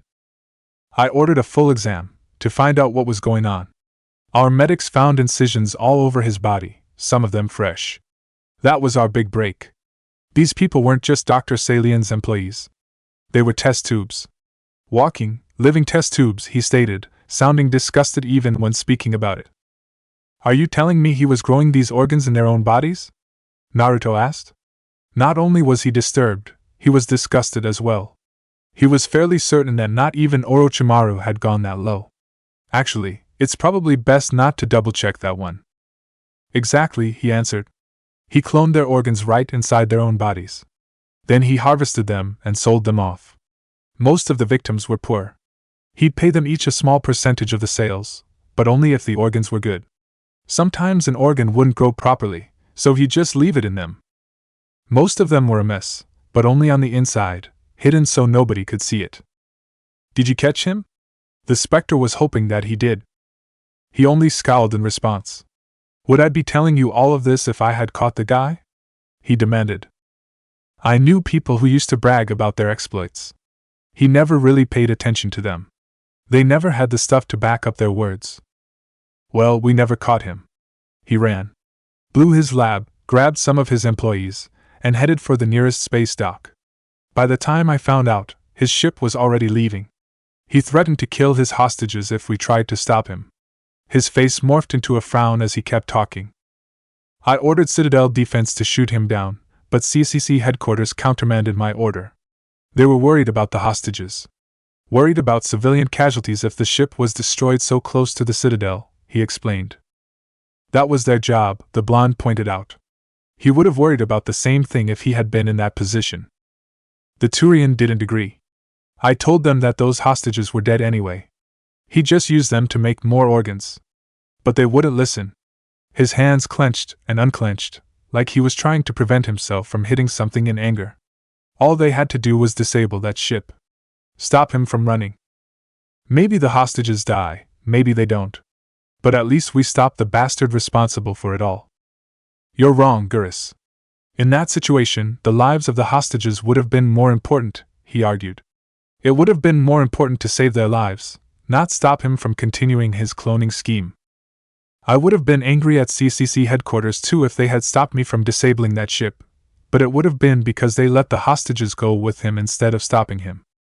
Those hostages were probably wishing they were dead by now anyway, Gurus remarked. Will you help me look for him? He asked, sounding a bit hopeful. Do you have any idea where this Dr. Salian is? They would need information first before trying anything. I send out feelers from time to time, hoping to find something. I thought I'd found a while back. He changed ships and changed his name to Dr. Hart, his idea of a joke, I guess. I told the military, but they weren't convinced it was him. Is that all? No, I got the transponder frequency for his ship, but I just can't get anyone to check it out. Give them to me, Naruto told him, activating his Omni tool. Gurus did the same. His hand hesitated before he sent the information. Commander, take me with you when you go. If it is Salian, I want to be there when you find him. He didn't say anything at first. You can come, provided that when we find him, you don't automatically try to shoot him, he finally told the Turian. There was something in his eyes when he heard that, possibly annoyance, possibly something else. Fine, he agreed. With a few swipes of his talons, he sent the information to the Spectre. Once he had it, the blonde looked up. Joker, I want you to head to the coordinates I'm sending to you, ASAP, he told the pilot over the intercom. He knew how to work the Omni tool that much, a fact he was proud of. Aye, Commander, Joker replied. It'll take some time to get there, maybe 8 hours or so. Then wake me in 6. His need to sleep came flooding back to him almost as soon as his training session with Tali had finished. You should know by now that this isn't a surprise, Kurama told him. Do you know how many times you collapsed on the training ground in exhaustion and fell asleep right there? Of course not, that's why I have you. To remind me of all the stupid little things I've done, and the number of times I've done them, he replied as he looked over at his hammock. You're like a therapist that just won't go away. Now that's just rude. He didn't pay attention to what the fox had said. His eyes remained on the hammock. Naruto, you're not going to try that trick the cowboys showed you, are you? Matatabi asked him. It seems like a good idea. He was already going through the calculations to make it onto the hammock. It was on the 3rd planet he had seen this trick. The cowboys would set up their hammocks and then take flying leaps into them. It had impressed the hell out of him, but Caden and Ashley just looked exasperated. You do remember the fact they said that the first time somebody tries it they fail? Yeah, but I'm not somebody. I'm Naruto Uzumaki. That's what worries me. Coordinates have been set, we're on our way, Joker announced through the intercom. Thanks, Joker, the blonde Spectre said. With that done, he took a flying leap at his hammock. Like the cowboys had said, the first time somebody tries doing it, they fail. But considering the fact that it was Naruto who was trying it, he didn't exactly fail. He didn't land squarely in the hammock, just sort of halfway in with his feet on the floor. None of that seemed to bother him, however, mostly due to the fact that he was already asleep. Location: Citadel. Tevos met with Sparatus and Valorn at Tevos's apartment. To the outsider, it would have looked like a polite dinner held between coworkers, possibly even friends. Of course, due to their roles, it wasn't just pleasure. Tevos, I got a report, Sparatus told her over drinks. She paused as she was about to drink. About? There seems to be a problem with them. Valorn put his glass down, becoming serious. Tevos took the moment to drink and savor the flavor before she mimicked him. She reached for her Omni tool, inputting the code that would jam any spyware listening in on him. Is now really the time for that conversation, Sparatus? She asked him. While this was a business dinner, it was light on the business end. He nodded. They've been complaining recently. Their members have been harassed or outright stopped. By humans? Humans in CCC. It's happening right here on the Citadel. That got their attention, as he had hoped. Is it on purpose? Valorn asked. It seems to be. They've told me that they've stopped by the same group of CCC officers. He answered the next question before it was answered. They gave me names and faces on an OSD. Copies have been made and were sent to your offices. I'm assuming they want the officers in question taken care of? Tevos asked the necessary but redundant question. They didn't say it in so much words, but they would like to see them fired or dead. His contact was almost insistent on that implication. He didn't like the Solarian's tone. Do the officers have good reason to harass them? Valorn asked. They couldn't just fire them. To do so bluntly would raise questions and suspicions. That would invite people to look deeper. Spiritus nodded. I checked. Everything the officers did was by the book, and they had legitimate reasons. He frowned. It seems our people are getting arrogant. They were trying to bring equipment onto the Citadel. That's nothing new. Equipment was always brought onto the Citadel. He looked across the table at the Solarian. Illegal equipment, the kind expressively forbidden from being on the Citadel. They must have thought they could bring it with no problems, or we would protect them. Tevos knew what he was thinking. That can happen, she said, voicing what they were all thinking. Not if they were caught. We'll have to step away for now. It was for everyone's protection if they did that. Well, maybe there's more than the group. Spiritus nodded in agreement. Valorn did too, but he focused on a point. Why were they bringing in that kind of equipment onto the Citadel? He asked. Spiritus? I don't know. That's not good. You don't need to tell me that, Valorn. I have people looking into it. He folded his talons against each other. But I feel they may have help. Both his fellow counselors knew what he wasn't saying. The other sighed. Silence filled the dinner table. Tevos took a sip of her wine. It was a good vintage from an Asari colony famed for its wine. Let's leave that aside for tonight. It was one thing to talk about their own people at dinner.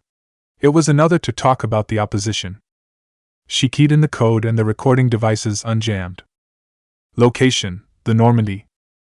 Joker didn't have to fly too far. They found Salian's ship in orbit around in the Herschel system. Seeing as he didn't need the entire team on such a small ship, Naruto cut down the number of people coming. Gurus was coming, that much was promised. Rex, Quan Misley, and Ashley were coming along too. Everything was silent as they boarded the ship. Naruto didn't like it. It was best to tread lightly. And that's what he did, slowing his pace to make little to no sound at all. The others followed his example, with various degrees of success. When they found what was probably the cargo hold, he knew why he didn't like the silence. There were creatures wandering around. They looked vaguely like the creepers on Pharaohs. The difference was they moved a little better, and they could make sounds. But the only sounds they made were pained ones. Some looked vaguely Turian or Asari, but the majority of them were humans. What in the hell are those? Ashley quietly demanded. She felt horrified by watching them. She wanted to look away but couldn't. Looks like Salian was doing more than cloning organs, Gurus remarked. The humans weren't sure if he was angry or blasé. Quite frankly, with what they facing, it was better not ask. Quan Misley did a quick head count of the creatures. We're going to have quite the problem if we try to fight them, she remarked as she finished. It's only a problem if you let it stop you, Rex said. And thus, we get another entry from the Krogan Book of Memorable Phrases, the Turian amongst them muttered. Rex, can you bring them all together? Naruto asked the battle master, holstering his pistols and gesturing at Ashley to do the same. The Krogan gave him a look, but he did as he was asked.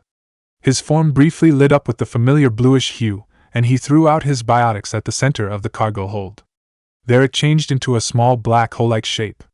The move got the creature's attention. They started for the living, but the black hole sucked them back. They flew to it, getting held in its orbit. It didn't last. When the black hole vanished, they fell to the ground. Naruto was waiting for them, already flipping through the hand seals. Futon de Tapa. The jutsu smacked all the creatures down as they got up, sending them backwards in the process, and jumbling them all up. Your turn, Ash. She was all set. Katan, Goryoka no Jutsu, Fire Style, Great Dragon Fire Technique. A dragon's head, made completely out of fire, flew out of her mouth and right at the heap of creatures. They caught fire fast, quickly being reduced to ashes. Naruto pulled out a scroll full of seals, pressing his hand against one. Kai, release, he said, channeling his chakra into the seal, unsealing a bucket of water and throwing its contents on the fire, extinguishing it. And that takes care of them, he declared as he looked at the smoldering heap of ash. The others were more interested in staring at him. Why do you have a bucket of water sealed away? Quan Misley asked him as he sealed the bucket away. More importantly, why would you have a bucket of water sealed away? Gurus asked. Why would anyone seal away a bucket of water? Sure, It had been handy moments ago, but still. In the words of Jiraiya, you never know when the most random of shit will save your life, Naruto answered as he put the scroll away. Remind me to tell you guys about the time he and I got out of an ambush with only 2 bars of soap and a spare pair of boxer shorts. Kami, please don't, Kurama groaned. I can still remember that day. I don't need to hear about it again. Then I suggest you don't listen, he silently told the fox. I'm inside you. When can I not listen? I think we'll pass on that offer. At least, for the time being, Rex said to him. That was a story that sounded like they needed to be off this ship and well into their cups to tell. Then I'll be sure to tell you guys about it. Please, Gaki, for the love of the old man, don't tell that story, Kurama practically begged him. I don't want to hear it again. We do, the other 8 Biju said together. You guys don't get a vote. Furball, they live in my head, and I say that they do, Naruto told him. Why do you hate me, Kami? He wondered loudly and with what sounded like tears. Should I whip out the list? Shikaka asked, grinning. Shut up, you stupid Tanuki. Naruto ignored his tenants, paying attention to the ship around him. As his team searched for their target, they found a room with multiple cages, all broken. I guess we've just found where he was keeping them, Quan Misley said. How the hell did they get out? Ashley asked. If they had been that easy to take down, it would have been something to have gotten out of those cages, which looked like they were high quality. Let's just find the bastard, Gurus said shortly. His voice started to growl. See, all of this angered him. Agreed, Rex said just as shortly.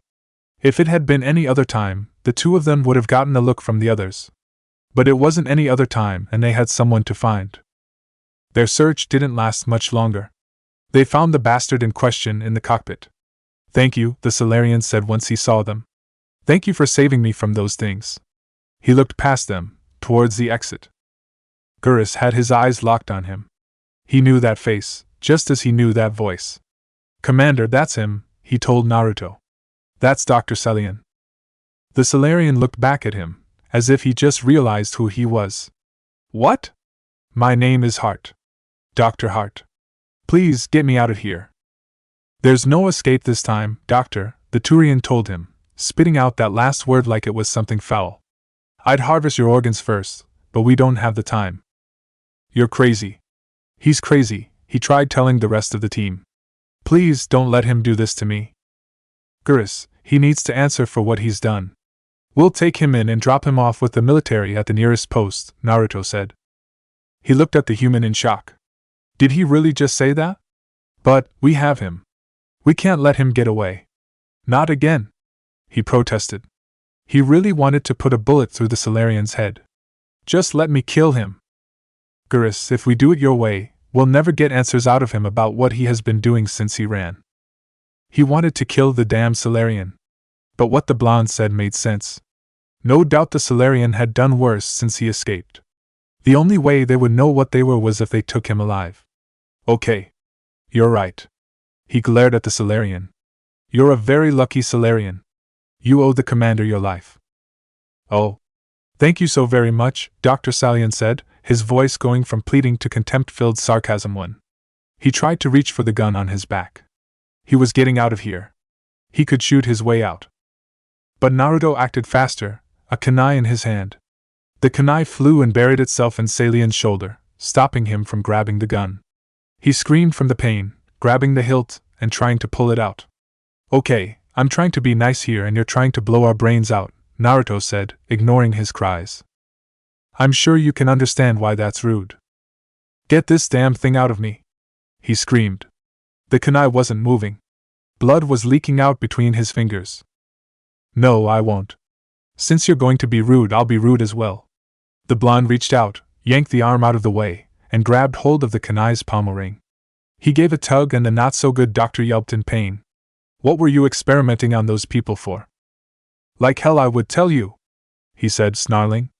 It disappeared when Naruto tugged harder on the kunai. I was commissioned, he all but screamed out. Commissioned? Commissioned for what? Gurus asked.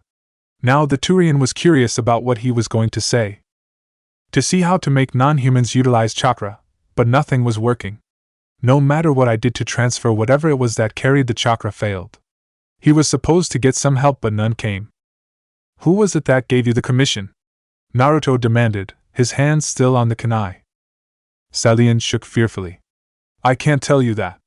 If they found out that I told you, I'll be a dead Solarian. You're going to be a dead Solarian anyway, the Spectre told him, quite calmly. The question is whether or not you are willing to be mind-fucked by a Yamanaka to get all those secrets before dying. That got to him. He had heard about how information was literally taken out of Turian prisoners during Shangshi. He didn't want that to happen to him. They were called the Tribe of Athame, that's all I know. They were willing to pay me a lot of money to make this work. Naruto looked at Geras and Rex. They shook their heads. They didn't know what this Tribe of Athame was. Who are they? He asked Salen. He wouldn't say anything else. He smacked the blonde's hand off the kunai, catching him by surprise. Salian backed off and reached for his gun again. Ashley raised her rifle and fired once. The bullet went right through his eye, causing a splatter on the bulkhead. He fell to the ground and didn't get back up. And so he dies anyway, Geras said, annoyed. He stared at the body. All that effect, his willingness to hold back, and the Solarian died anyway. What was the point of all this? Naruto looked at him. You can't predict, you can only respond, he told him. And that's what matters in the end. Surprisingly, that made sense. It was weird how the blonde put it, almost sounded like he quoted someone, but it made sense. I don't think I've ever met someone like you, Commander. Well, that's obvious. I don't remember meeting anyone else who had been sealed away for 2,000 years. He said it with a light sarcasm but with a grin on his face. The Turian couldn't help but smile back. After double-checking the entire ship for anything of value and rigging it to blow once they were done, they left the system. Once they were back on the Normandy, Naruto contacted Hackett, telling him about what little he got from Selian. The Admiral thanked him and assured him that the Alliance would keep a lookout for this Tribe of Athame. They would also notify the Council. But even when he heard that, the blonde wasn't relieved. He knew about how some of the other races wanted access to chakra and were infuriated when the Alliance refused them. But if there was a group out there trying to get access without the Alliance's knowledge, it spelled trouble large enough for even him to figure out. Something else troubled him. The Thorian knew about chakra, could even sense it. That mere fact sent chills down his back. How was it that a plant knew about it, could sense it when only talented shinobi could do the same? Naruto knew that the origins of chakra came from the Shinju, but he didn't know who had planted the tree. And since the Thorian had known about chakra, it must have meant that it had been around long before humans had existed. The questions that haunted his mind were who had wielded it before and why plant the Shinju on Earth.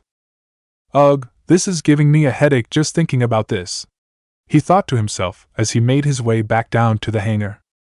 We know, we can feel it in here, Kurama said. Not now, Fox. Talking with his tenants wasn't what he wanted. He needed to work up a good sweat to clear his head.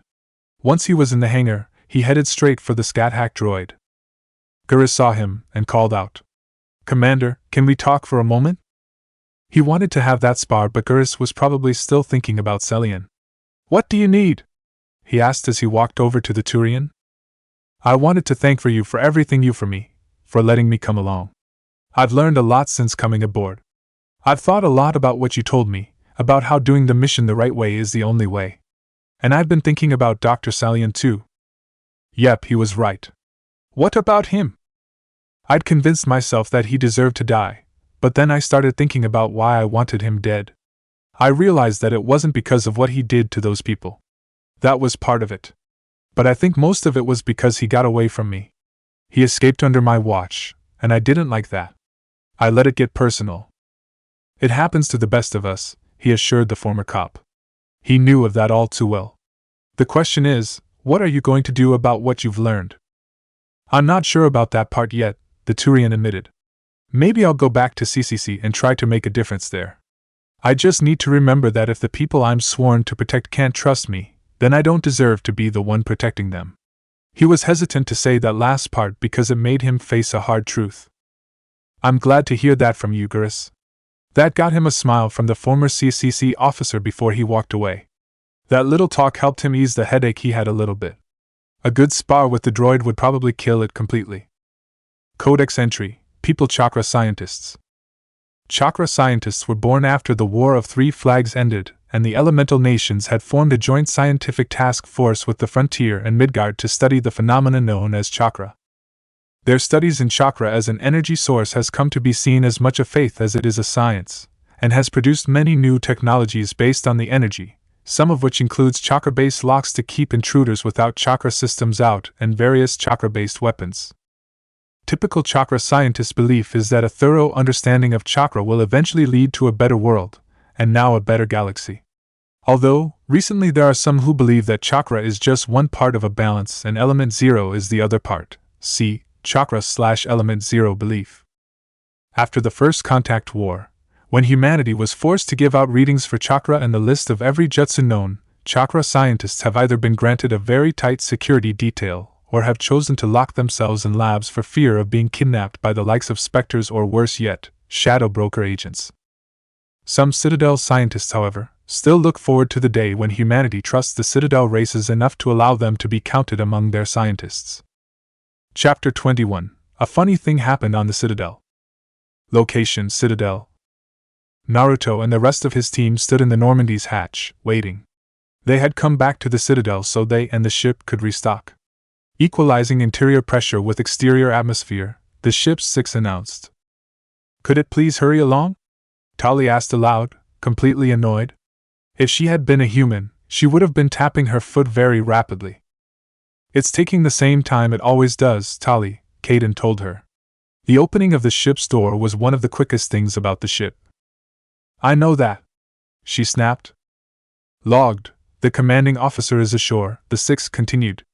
XO Presley has the deck. The door opened once she was done. Ugh, finally, the Quarian said, exasperated and impatient. Gurus saw a human standing by the ship as they stepped off.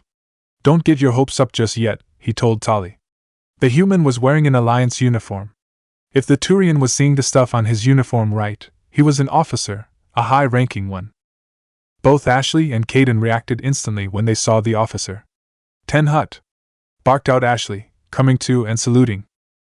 At ease, the officer told them, returning the salute and turning his attention onto Naruto. Rear Admiral Mihailovich, 5th Fleet, he introduced himself. Right, Naruto said in reply. Just salute him, you flipping moron, Kurama practically ordered his Jinchuriki, exasperated. Honestly, there were days when he sounded like his old self again. That was not a good thing. I know that, the blonde replied as he saluted the Rear Admiral. Mihailovich quietly returned the salute. I'm here to inspect your ship, make sure she's up to snuff, he said abruptly. Pardon? He was surprised by that little statement. The Rear Admiral wrinkled his nose. I command the 63rd Scout Flotilla. The Normandy was supposed to be slated for my unit after its shakedown. He frowned. Then the Council got their paws, claws, tentacles, whatever. They got them on our ship, and then they got them on you. I still serve the Alliance, sir. This is just one of the ways I can serve, by helping out our neighbors. Humph, the Admiral snorted. You still know what color your blood is, Uzumaki? Naruto scowled at that. In the blink of an eye, a kunai was in his hand. You want a demo? He asked. His hand was raised, skin peeking out past the sleeve. He was ready to slice it open. Isn't that a little much? Matatabi asked aloud. We're talking about Naruto here, Kurama reminded her. Oh yeah, good point. Mihailovich didn't know, shook his head. That's not needed. I don't begrudge the politician's decision to throw you to the council. It's an opportunity, like you said. He gestured at the Normandy. I do begrudge this over-designed piece of tin, though. Sir, a can is a piece of tin, Naruto told him, putting away the kunai. The Normandy is a hell of ship. I should know. I live in it. It's a gimmick, Commander. Useless in a stand-up fight. This experiment diverted billions from our appropriation bills. For the same price, we could have had a heavy cruiser. But no, we had to make nice to the Turians. Throw money at a co-developed boondevil. Jiraiya once told me something when I was training under him. He said bigger is not always better, he replied. Wasn't he talking about the cup size of a woman's bust when he said that? Kurama asked him with a raised eyebrow. It still works, he replied. You took it out of context. We're talking about Jiraiya here. We'd have to take a lot of things out of context with him. He turned his attention back to the Rear Admiral. Sir, if you want to make an inspection, I'd be happy to give you a tour of the Normandy, he offered. There's no need for that. I can take of that myself. I won't be long. He walked past the team and into the ship without saying another word. That Pyjak has a stick shoved so far up his ass. I'm surprised that he's not spitting out splinters when he's talking, Rex stated once the Admiral was out of sight. Yeah, he really doesn't like Turians, Gurus remarked. Now that, I can't blame him for. Don't even start, you two, Naruto told the two of them. The last thing any of us need for him to see any one of the team seriously arguing with one another. So if it's not a serious argument, we can keep going? The Turian asked for clarification. Yeah, of course you can. He glanced at Rex. It looked like they had the same idea. Well, we'll have to keep that one filed away for future reference and possibilities of annoying you. He glanced back at the Turian. Gurus, have you forgotten what I did to Anderson after he pranked me? Fair point. The last thing he wanted was to be on the receiving end of one of the commander's revenge pranks. Sheesh, these guys are beginning to act more like a family than a team, the blonde thought to himself. Oh please, you and I both know that you love every minute of it, Kurama told him pointedly. Guilty, he admitted. He was loving the fact that his team was becoming more like a family. It reminded him of when he was with the Konoha 11-12 once Sasuke came back, and the short time he had met the other Jinchuriki. He could only hope that they would recognize that as well. They didn't have to wait long for the Rear Admiral to come back out. Commander, I'm not happy, he declared almost instantly. Who designed that CIC? Putting the commander aft of everyone else is inefficient. What if he needs to discuss something with the operators toward the bow? Why is he asking me? I don't know anything about that, the blonde thought. Isn't that what the intercom is for, sir? He asked back. And if the intercom is dead? I would recommend having a loud voice. It helps get your point across. He knew the truth of that. Mihailovich frowned slightly, but continued. I had to shake my head at that drive core of yours. 120 billion credits of element 0 to make this thing able to move without giving itself away. You realize we could make drive cores for 12,000 fighters with that money? What good is it to hide for a few hours anyway? Useless. Speaking as a shinobi, sir, I can say that hiding for a few hours is most certainly not useless, Naruto retorted, feeling a little more than offended. By hiding from the enemy, we can learn what they're planning, get a good idea of their forces, or where they're planning to go. We can also drop in infiltration teams to get a closer look or for sabotage. Maybe, he conceded. But that's not the job of a proper warship. We're supposed to find and kill the enemy fleet, not count how many times their garrison goes to the bathroom. This guy has obviously never heard about how Rashi and Han managed to destroy an enemy encampment by counting the number of times they went to the bathroom, and then using that to their advantage, Sun commented. I've never heard of that story, his Jinchuriki replied. And didn't we agree to never speak of that again? Koko asked the Yanbi. Oh right, good point, he admitted. Forget I said anything. And we need to talk about your crew, Commander, the Admiral said. Krogan? Asari? Turians? What are you thinking? You can't allow alien nationals free access to Alliance equipment. Hey! What am I? A chopped geth? Demanded Tali, a little annoyed that he left out Quarians. And then there's the name of your ship. The Normandy? He asked, sneering at the ship and then at Ashley. Disgraceful. Ashley stepped forward, intent on doing something she would regret, which she knew. She just didn't care at that moment. It was only when Naruto placed his arm in front of her, stopping her, she realized what she was planning to do. The disgraceful one here is you, sir. It is disgraceful that you would insult the actions of a man who beat back the Turians and drove them off of the planet, he told the Rear Admiral with a cold tone. As for my crew, what does it matter where they came from? All that matters is that they're helping me track down Saren so we can stop him from doing something that'll most likely wipe us out.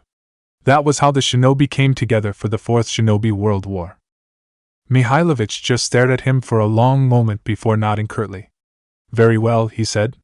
I will be submitting my report to the Joint Military Council. He saluted the blonde, who returned it, a little reluctantly. Good hunting, Commander. Make us proud. He dropped the arm and walked over to a nearby shuttle. They all watched in silence as the shuttle flew away.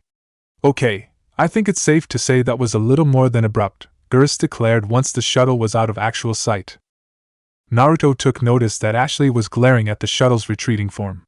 Ash, you can't hit them at this range, he told her. Wanna bet? She muttered to herself. What was that? Nothing, sir.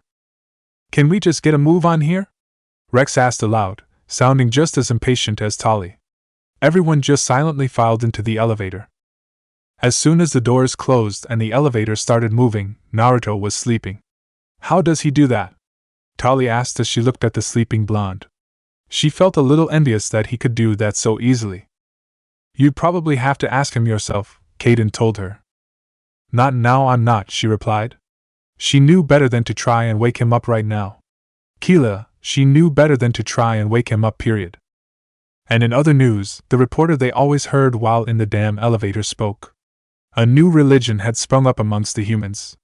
Called the Church of the Traveler's Road, it promotes friendly relations with the rest of the council races, saying that we are all travelers on the same road. Reactions to this new religion have been mostly positive, although the Church of the Nine have claimed that the founder of this new religion was a former member and has been branded a heretic by them. They also urge fellow humans to ignore the teaching of this new religion. We'll be right back with the reaction to that proclamation. When did that religion pop up? Ashley wondered aloud. Rex shrugged. Who cares? He didn't pay attention to whatever it was the reporters were saying in the elevator. If he did, that would just make the ride take longer. He almost wished he could just fall asleep like the blonde, but too many years of experience kept him from doing that. Just trying to pass the time in the elevator, Rex, she told him. Don't, it just makes it longer. Still, when did this one come around? She asked again, clearly ignoring the Krogan. It must have been a recent one, Kaden mused. That's obvious, Kaden, Gurus remarked, joining the conversation. Rex wasn't sure if the Turian was doing because he was actually curious, or he was just trying to piss him off. If it was the latter, it wasn't going to work. The question is, how recent is it? Perhaps in the past couple of months? Offered Liara. We have been busy. They wouldn't have noticed. I think that would be understating it, Tali told the Asari. It was true. They had either been chasing after Saren or doing things that would lead to him. Can you lot just shut up about it already? Who the hell amongst us actually gives a flying fuck about this religion anyway? Rex demanded, looking all around the elevator at the people in it. No one answered back. I thought not. So stop talking about it. It doesn't concern us. The rest of the elevator ride was silent. When it stopped and the doors opened, Naruto woke up. He stepped out like nothing was wrong and the rest of the team followed. They didn't get far. Excuse me, Commander, a voice called. It came from a young human woman with a camera drone floating behind. Yes? He asked, looking over at her. She ran up to him. Aiko Junsei, Westerland News, she introduced herself. If he had to guess where she came from, just by her appearance and how she spoke, he would say that she was from the land of Earth. I was wondering if you could give me an interview. Oh, this is not good, Kurama declared when he heard those words. Matatabi looked at the fox. Why is that not good? She asked. Naruto doesn't have a good track record with reporters. When they start twisting his words around on him, he usually ends up punching them hard in the face. I remember the first one he had, Gyuki said, agreeing with the Kyuubi. He tried answering all the question honestly and to the best of his abilities. But that damn reporter kept twisting the words around until he, B, and the rest of the shinobi looked like they were uncaring about what was happening to the lands and were only fighting because of their pride. Thank Kami both Naruto and B punched that asshole's lights out. I hear that, the fox said. But there were very few reporters who actually took what he said and went with it. The rest were just bad reporters. And I have a feeling that this one is a bad reporter, Naruto chimed in, seeing how the reporter was looking at his team.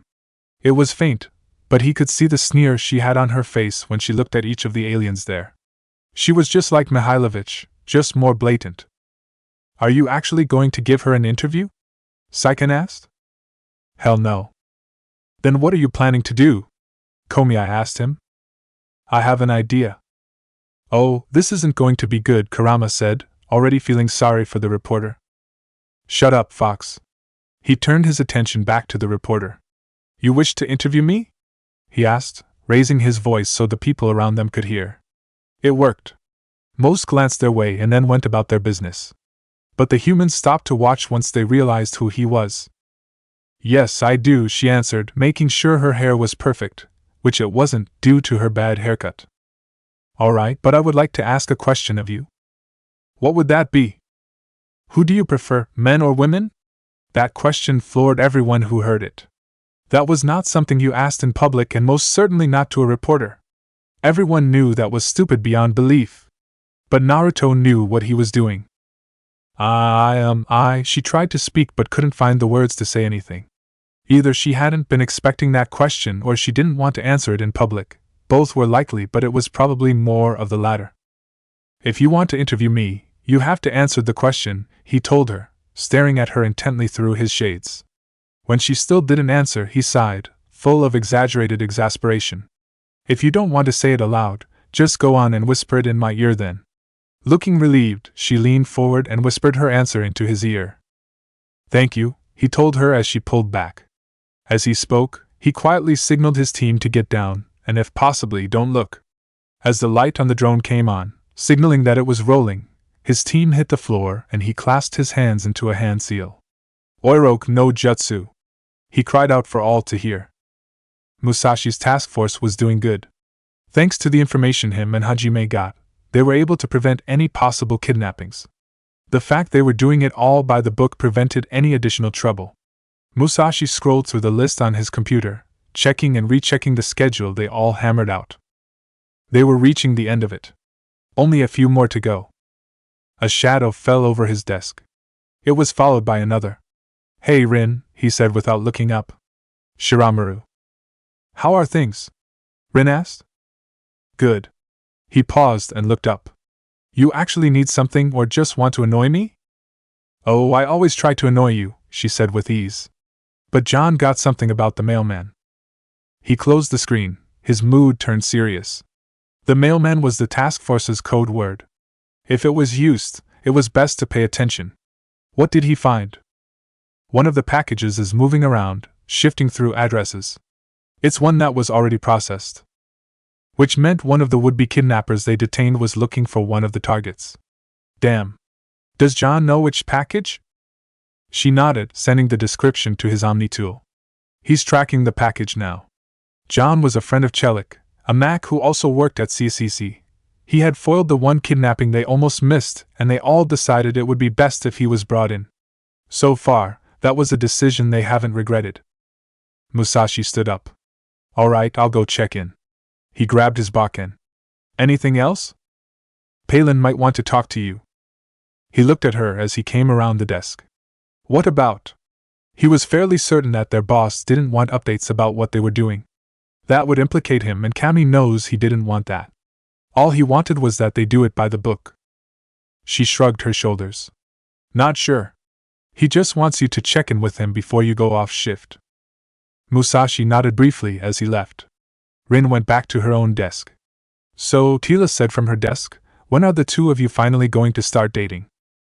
Rin paused as she sat down across from her. What? She said, finishing her sitting. Why would we be dating? She laughed lightly. Come now, Rin. All one has to do is look at the two of you. Practically the entire bullpen could see. If she was a schoolgirl, her face would flush. But she was a cop and a good one. Tila, we're not going to date. That would be weird, she told the Asari, keeping her expression somewhat dismissive. Oh? And just what would be weird about that? Haven't you heard that old saying about never dating coworkers?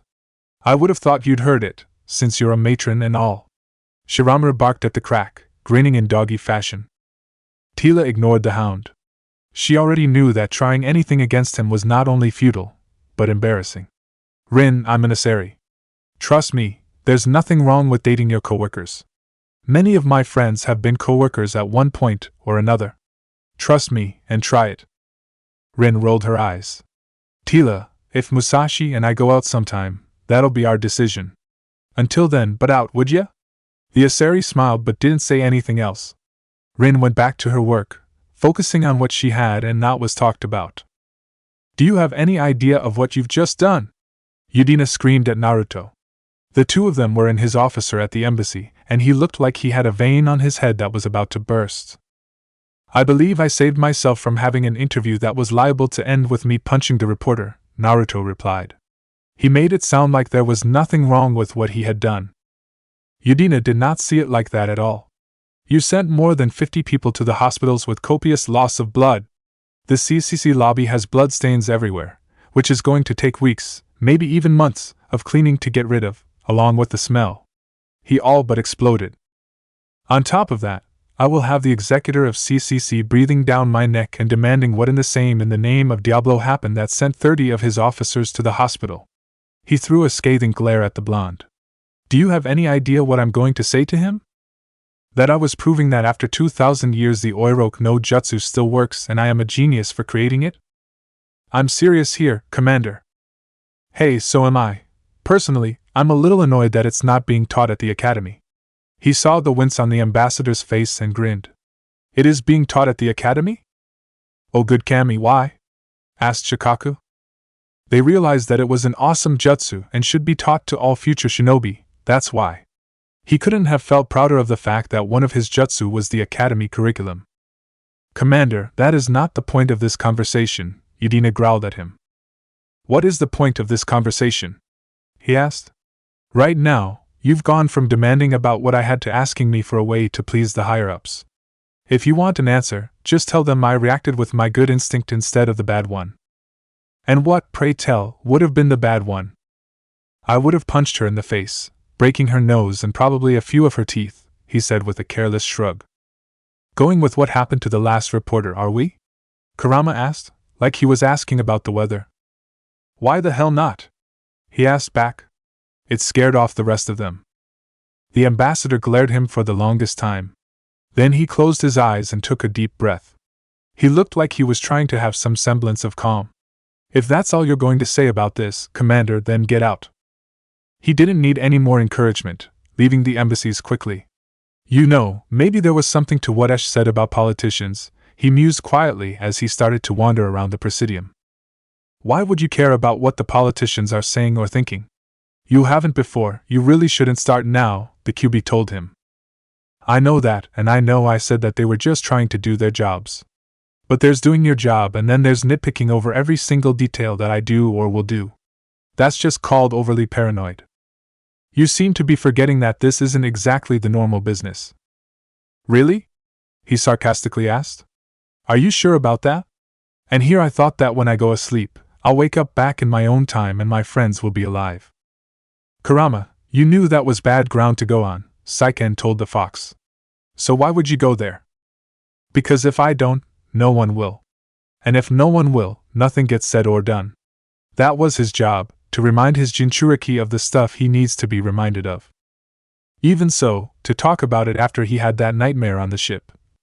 The Rokubi trailed off, realizing what he had just said. Now who's the one going onto the bad ground? Naruto knew what they were talking about. The night before they had docked in the citadel, he dreamt he was in that damn forest again, running for his life. As he ran, he kept seeing hints of people's shades, there one moment but gone before he could see details.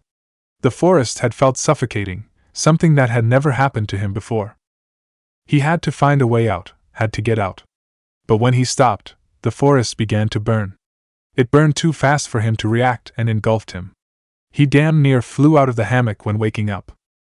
Anyway, moving on, Kurama said, ignoring anything that might have come from the slug.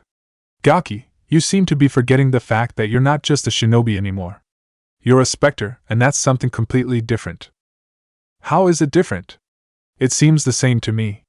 They ordered to go somewhere and do something and I obey, he remarked. As he wandered around, he pulled his hood up, protecting him from people seeing his face. The last thing he needed right now was to be found out by people who wanted to see if he was real or not, or, Kami forbid, be discovered by any potential fangirls that were on the citadel. Well, for one, your superior isn't a 50-year-old woman who makes herself look younger and also punches you through a wall when you called her granny or said something stupid and or insulting.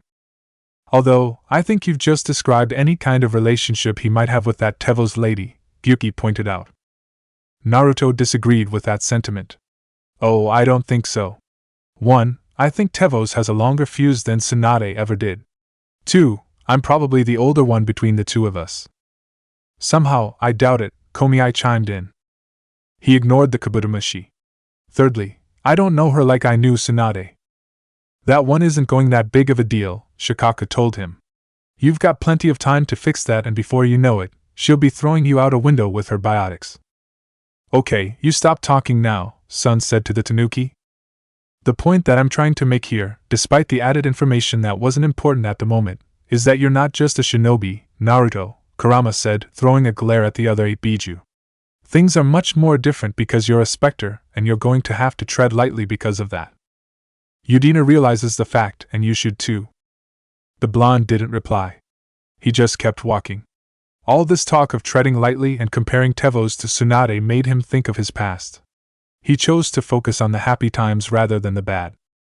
He remembered all the times he had with his friends, how many times he had to drag Jiraiya away from peeping on naked women, sometimes quite literally, and the days he spent training and fighting alongside them. He also could remember each one of his teachers, their lessons, and their methods of teaching. Good Kami, did he miss them all? Why did it seem like now he realized that? Something caught his eye while he wandered. Later, he was never quite sure how he managed to get from the Presidium to one of the wards. But he was glad that he did. What he saw was a tattoo parlor. As he looked at the shop, taking in every detail of its entrance, an idea came to him. Before the Biju could object to what he was thinking, he was already walking in. Gurus walked out of the executor's office, feeling quite satisfied with himself. He had told his old boss that he had found Celian, and that case was finally over with. Palin didn't really say anything in reply. He just gave a curt nod and told Gurus that he could go. It wasn't much at first glance, but for Gurus, he knew it was his old boss's way of saying good job. Hey, Gurus! A woman's voice called out to him as he walked back into the CCC lobby. He had to walk carefully. All the blood was still being cleaned up. He turned and smiled when he saw who it was. Rin and Shiramaru, how are you two? He asked the Inuzuka woman and her dog. He knew the pair quite well when he was on the force, and was still on friendly terms with them. We're doing fine, she said, scratching Shiramaru behind the ear, who loved every single minute of it. But what about you? She asked him. The last I heard you were on the same ship as Erdnot Rex. He frowned slightly. How did you hear about that? I have my sources, she answered mysteriously, making him just snort in response. That was what she always said when someone asked her that question. I'm surprised that the two of you haven't tried to throw each other at the walls yet. We would've, he admitted. But our commander is a scary person when angered. Pharaoh's was still very clear in his mind. She didn't know about that. What she thought of was something a little more glamorous. To serve under Naruto Uzumaki, she said with a sigh. I truly envy you, Gurus. I would have probably hacked off my own arm to have gotten that privilege. Shiramaru looked a little annoyed at that idea, although it might have been because she stopped scratching. He was surprised by that. Even after finding out who the commander really was, he never thought of fighting at his side as a privilege. It was just a way to get to Saren and ensure that he paid for his crimes. I'm surprised to hear that from you, Rin. You usually don't give a shit about who somebody is until they've proven themselves to you. That was how they got to know each other. But you accept the commander just like that? She scowled. But then she stopped when she remembered that he probably didn't know everything. Have you looked at my clan name? She asked. I'm not just an Inuzuka. I'm a part of the main family. I can trace my lineage all the way back to Kiba Inuzuka, an original member of the Konoha 12. Whoa. It was the only thing he could think of saying to that. He had read about the rest of the Konoha 12 and there had been a part on Kiba Inuzuka. And while he knew her clan name, he didn't know that she was a direct descendant of the man. Do you want to meet him? He offered after a moment of awkward silence, to him, at least. To his surprise, Rin Inuzuka, a woman he knew to be cool under fire and calm under pressure, actually had the barest amount of a blush on her face. No, I don't think that would be a good idea, she said, stumbling through her words a little. I mean, he's got that important mission to catch Saren. I'm sure he doesn't have time to talk to someone like me. At her side, Shiramaru just rolled his eyes. The surprise he had at learning her lineage changed into surprise in how she was acting at the moment. Are you what humans call a fangirl for the commander? He asked, curious to know. He had heard of fangirls, but he hadn't really seen one before, at least he thought he hadn't. That turned out to be the wrong thing to say. The hackles on Shiramaru rose as he growled at the Turian, while his human lost the blush and got angry. If you want to lose something precious to you, I dare you to say that again, Gurus, she said, holding a kunai to show that she was serious. Sorry, I was just asking, he said in reply, holding his talons up placating. I had only heard of fangirls before. I've never seen one before and I thought you were acting like one just now. It was an honest mistake. She was still mad, but she accepted it. Well, I wasn't. If I ever became a fangirl, I would kill myself. Got it. But still, you got all flustered when I offered you the chance to meet him. The small blush reappeared. I want to meet him, but I don't think he'd have time to talk someone who he doesn't know, even if she's a descendant of one of his old friends. She took a moment to steady herself. I am not a fangirl, she reminded the Turian. I'm a woman who once had a crush on Naruto when I was younger, but now I'm an adult, and I don't have that crush anymore. And yet you still have the blush on your face, he remarked, pointing that out to her. I'm aware, she said shortly. But once she said that, the blush faded off of her face. You would too if you suddenly had the chance to talk to one of your heroes. He decided to let that pass, even if it was true. Listen, I've got some time before we leave again. Do you want to get a drink and catch up? He offered. When Rin heard that, she smirked. Gurus Vicarian, if I didn't know any better, I'd say you were asking me out on a date. He didn't find that funny at all. I just want to have a drink, Rin. Plus, I saw you pulling that one on a rookie once. Did you really expect me to blush red and start stammering like an idiot? The smirk turned into an easy smile. Well, I could hope. A crash went off, making them turn to see what it was. Look out! They got free! Someone shouted out warningly. They turned out to be a couple of Turian criminals who broke out of their restraints and were trying to find a clear path to freedom, which is a little difficult when they were in the middle of police HQ. One of the criminals had managed to grab a gun off the CCC officer holding him and was waving it around like it was a torch. Stay back! He shouted at everyone. Stay the fuck back! Every single gun in the lobby was pointing directly at him and his partner, ready to open fire if things went south. Put the gun down! One of the officers yelled at them. Shut the fuck up! The criminal holding the gun yelled back, swinging the gun at the person who spoke. We're getting out of here, and unless you want to get shot, get out of the way. This isn't good, Gurus thought. He had pulled out his pistol instead of his rifle and couldn't get a good aim from where he's standing. Plus the fact that they were in a standoff didn't help. We might need some help here. Fortunately, help came in the form of another CCC officer carrying a Bakken walking towards the criminals. Hey! The gun-wielding one said, swinging the gun towards him. I said to stay. He didn't get any farther than that. The Bakken smashed against his wrist, breaking the bones, and making him drop the gun in the process. As he screamed, the Bakken struck his leg, breaking it and making him fall to the ground. One more strike against the head, and he was out like a light. The wielder of the Bakken turned to the second criminal, who had raised his hands up in the air. I surrender, he said in a rushed voice. I give. The Bakken smashed against his mouth, staining the Bakken with his blood. It struck his leg, breaking it as well. When he fell to the ground, the floor knocked him out. Musashi took out a cloth and cleaned off the blood while the two criminals lay there on the ground. Once he was done, he looked at everyone. The civilians were the only ones who looked surprised at the scene. Show's over, people, he said out loud, putting the cloth away and looping the Bakken through a hoop on his belt. Move on. He looked down at the criminals. And could someone take care of this? Palin is going to yell at you for this, Musashi. A Solarian cop shouted at him. For what? He asked, looking over at him. They only knew each other in passing, so he didn't know his name. I took care of a situation that wouldn't have gone anywhere. None of you guys were doing anything about.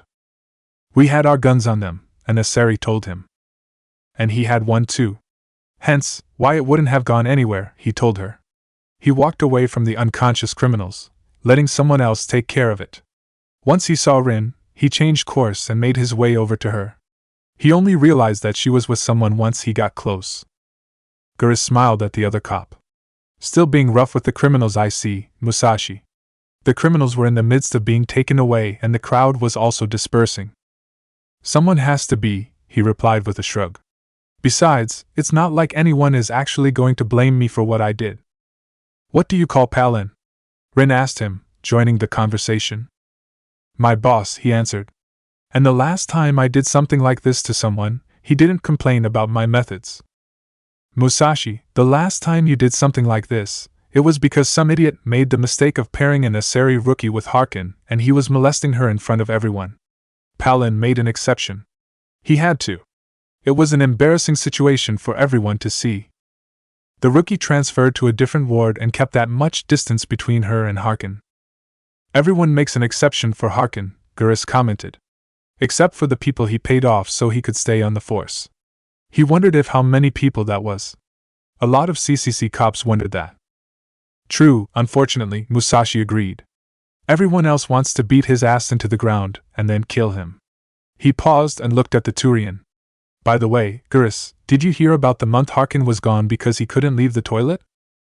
No, I haven't. When did this happen?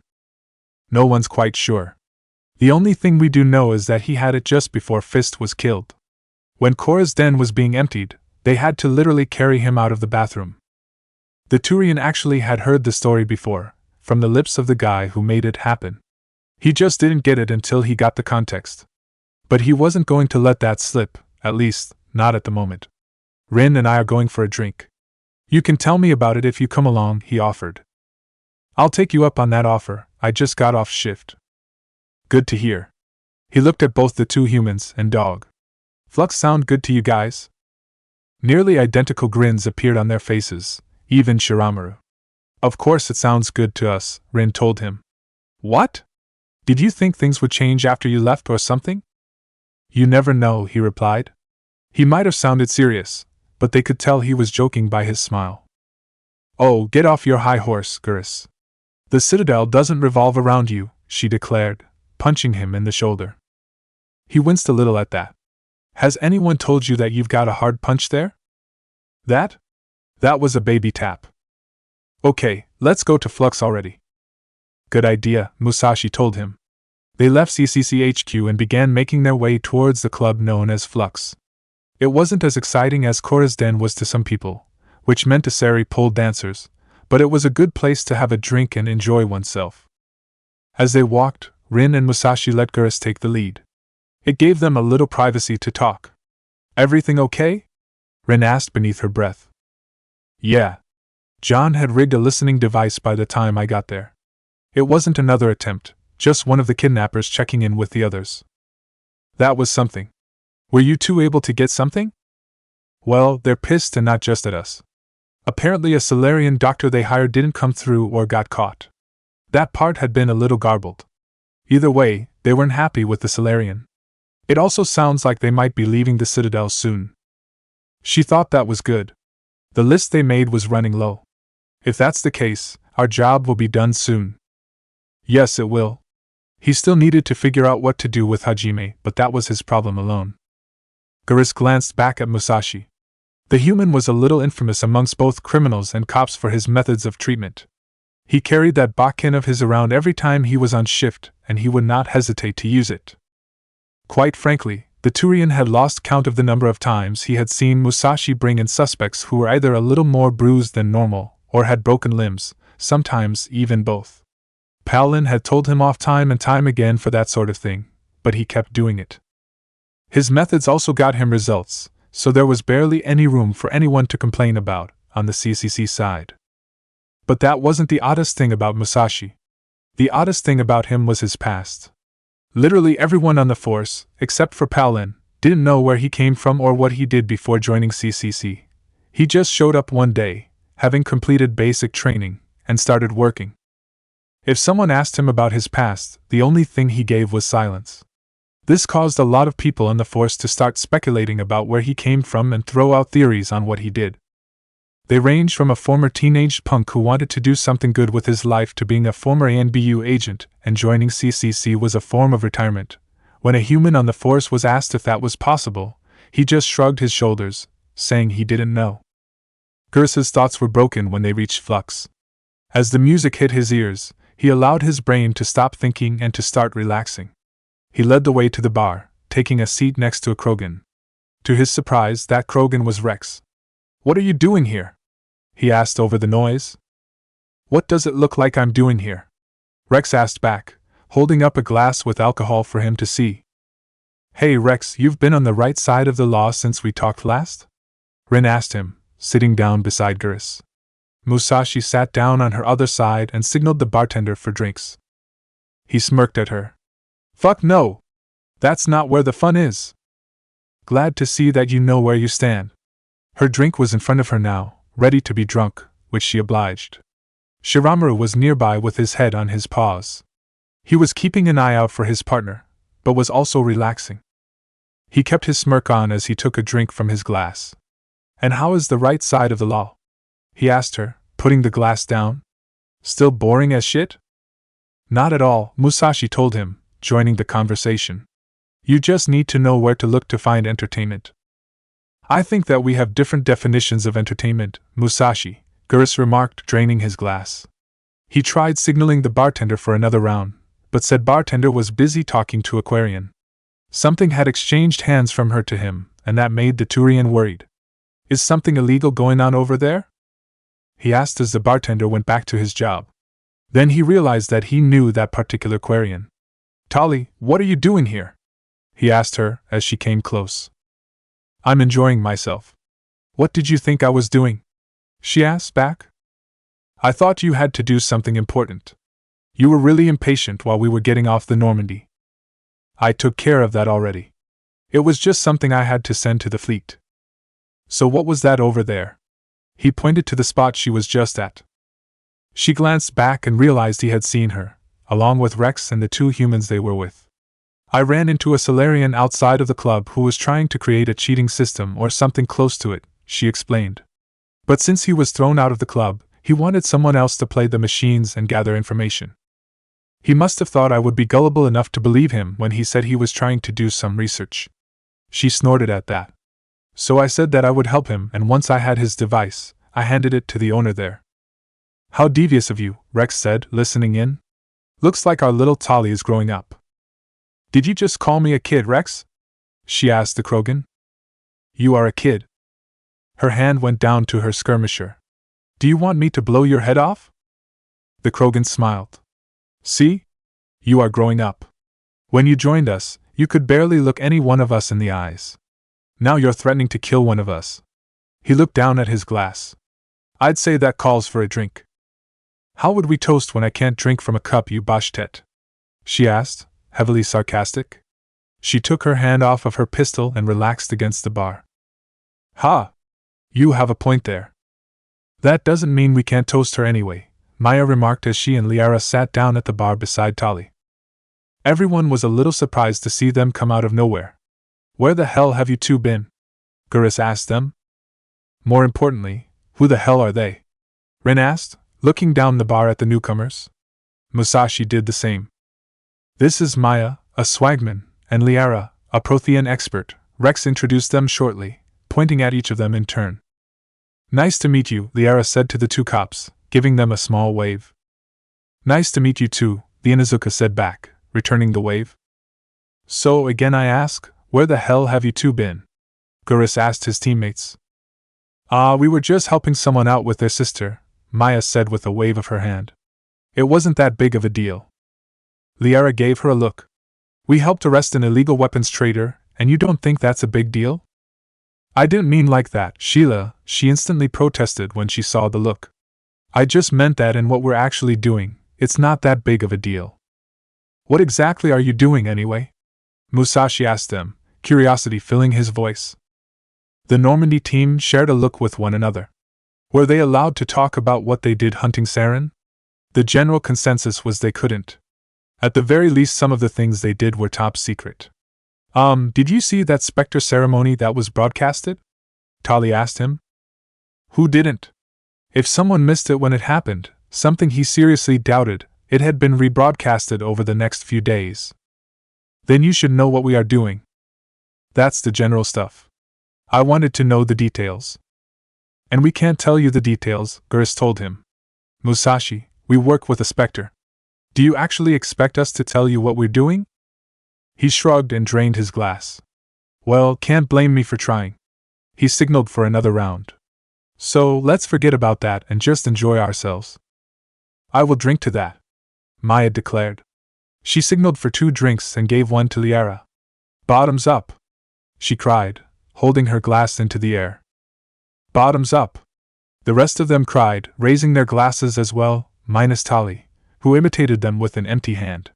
They all drained their glasses and slammed them back onto the bar counter. They enjoyed their time at Flux, taking a break from everything that was going on. Naruto sat by Nihilus's bedside. It was becoming a ritual for him now every time he was at the Citadel. He had just retold the mission on Pharaohs and now talked about the fight against the Geth. So many different people, Nihilus, he told the Turian, sitting carefully in the chair. Reading about them and actually meeting them are completely different things. I know how that sounds, he admitted with a chuckle. But it's the truth. Cammy, I wonder what it would have been like if I had met them with my friends. What were their reactions? His humor turned solemn as he thought about that. What were their reactions? What was everyone's reaction? I know the War of 3 Flags happened because of mistakes on everyone's side. But I have to wonder if the reactions were a part of it. He glanced at the comatose specter. I envy you on that, Nihilus. You don't have to wonder about what might have happened thousands of years ago if you were there. Cammy knows that thought hung around his mind plenty of times since waking up. He started to speak again but stopped. He got out of the chair and walked over to the window, his hand reaching for a kunai. He scanned the Presidium, unsure of what he was looking for exactly. That was how the nurse found him 2 minutes later. What are you doing? She demanded.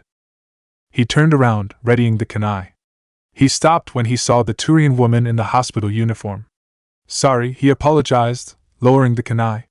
Thought I saw something. She looked past the human and through the window. It's the Presidium. No, not that. I thought it was something else. It wasn't something he couldn't explain easily, not to a civilian. His training and years of fighting kept him alert for any possible threats. While he couldn't see it, he felt like there had been someone watching him through the glass. Or maybe they weren't watching him. Have I been the only one to visit Nihilus? Yes. She looked down at the kunai. Why do you have that? He looked down and holstered it. Shinobi, he explained. We always have a weapon on hand. In a hospital? You never know when you're going to be attacked. He knew that from experience. The nurse looked like she was ready to report him or attack him. He showed his hands, keeping them in sight. I'll leave if that's all right. Please, she said, not quite biting the word. He walked past her and started for the exit. Nihilus's room was private and thus deep in the hospital.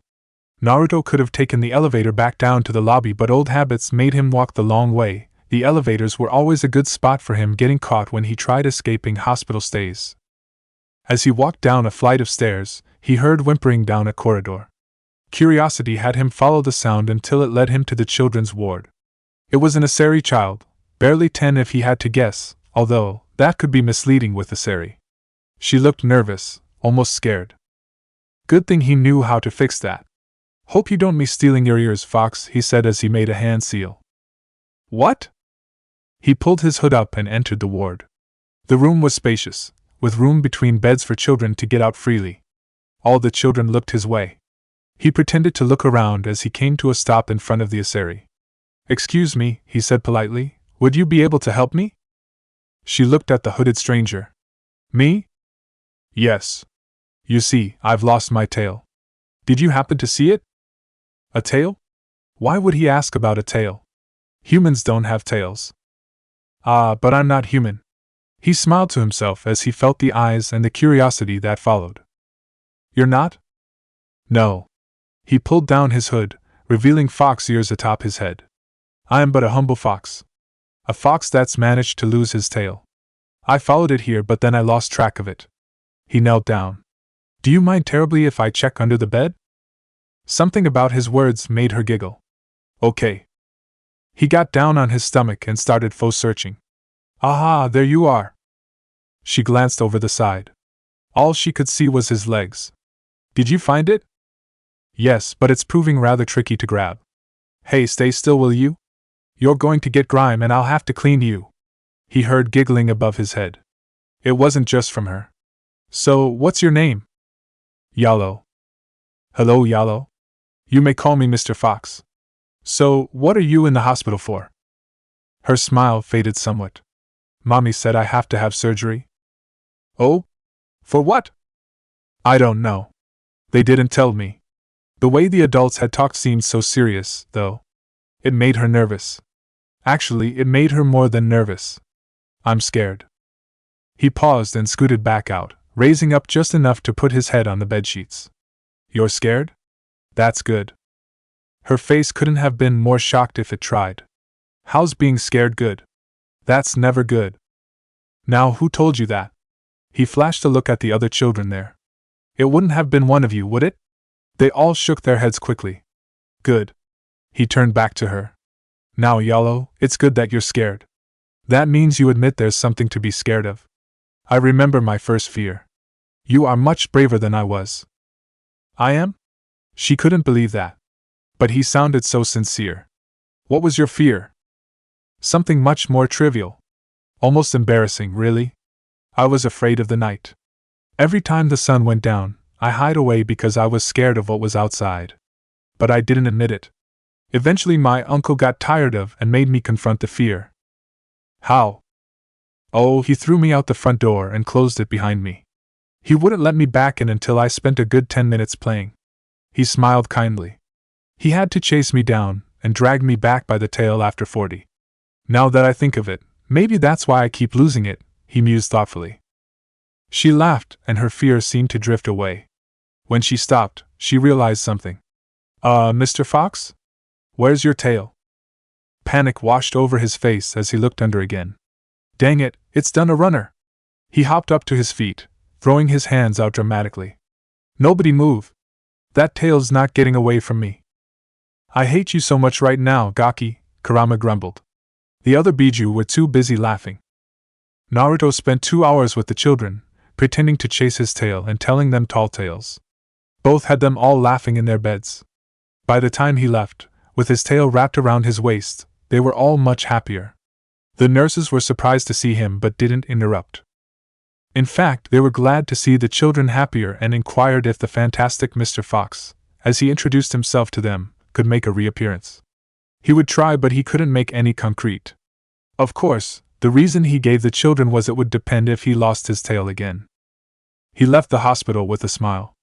But then it faded as his thoughts drifted over to Nihilus. Truth be told, he was beginning to worry that the Turian would never wake up.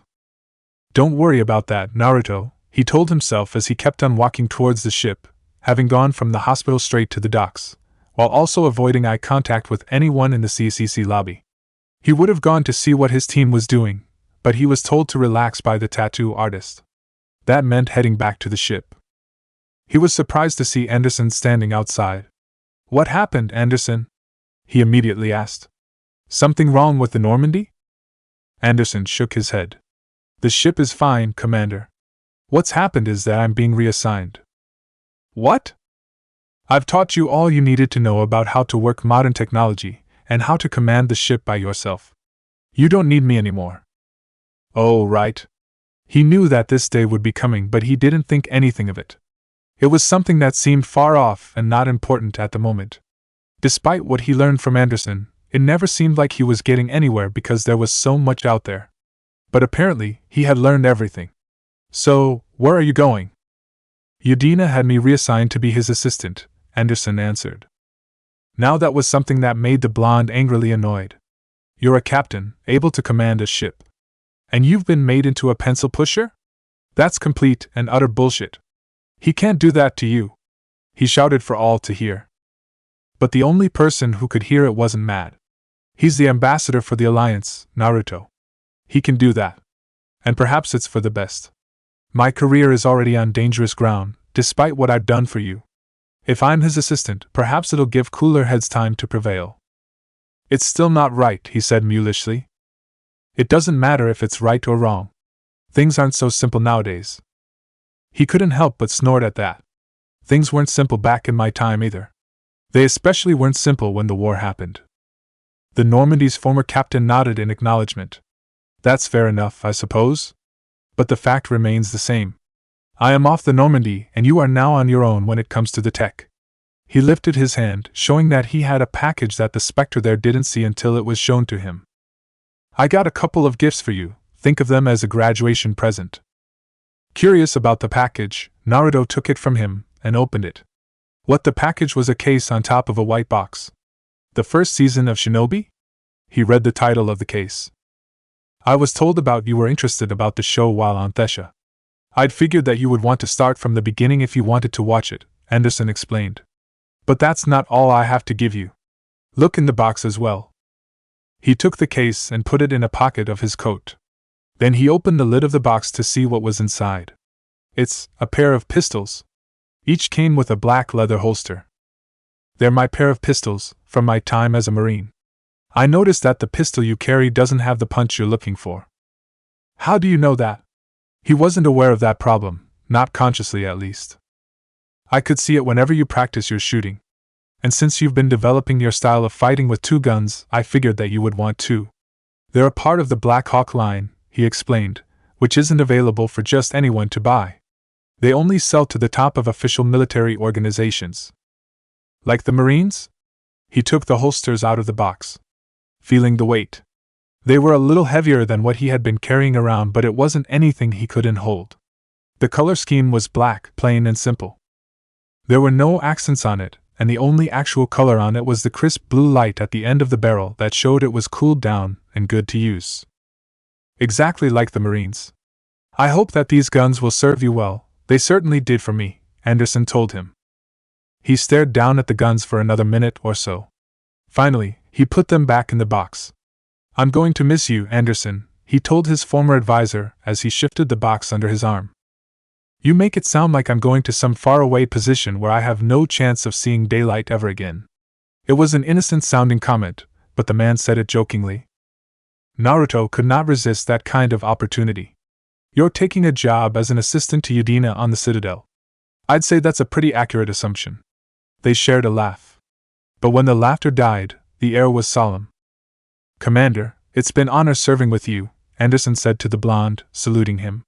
I wish you good hunting with Saren. Find that bastard, all right? He returned the salute. Thank you for teaching me how to use the technology of this time, Anderson-sensei. And don't worry, I'll find the bastard. They both lowered their arms. You are relieved, Captain? I am relieved, Commander. He walked past the Spectre and to the elevator. Naruto didn't turn to watch. He kept his gaze on the ship. I think he's gone now, Matatabi said once they heard the elevator descending. I could tell, he replied shortly. Are you upset that he's gone? No, I'm not upset.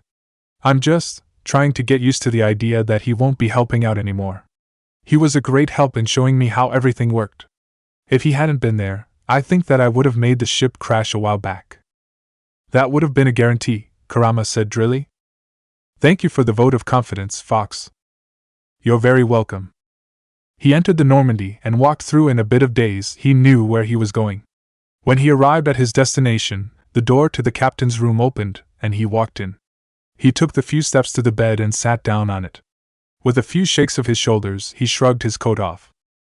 He reached up and took off the bandana, tossing it onto the coat.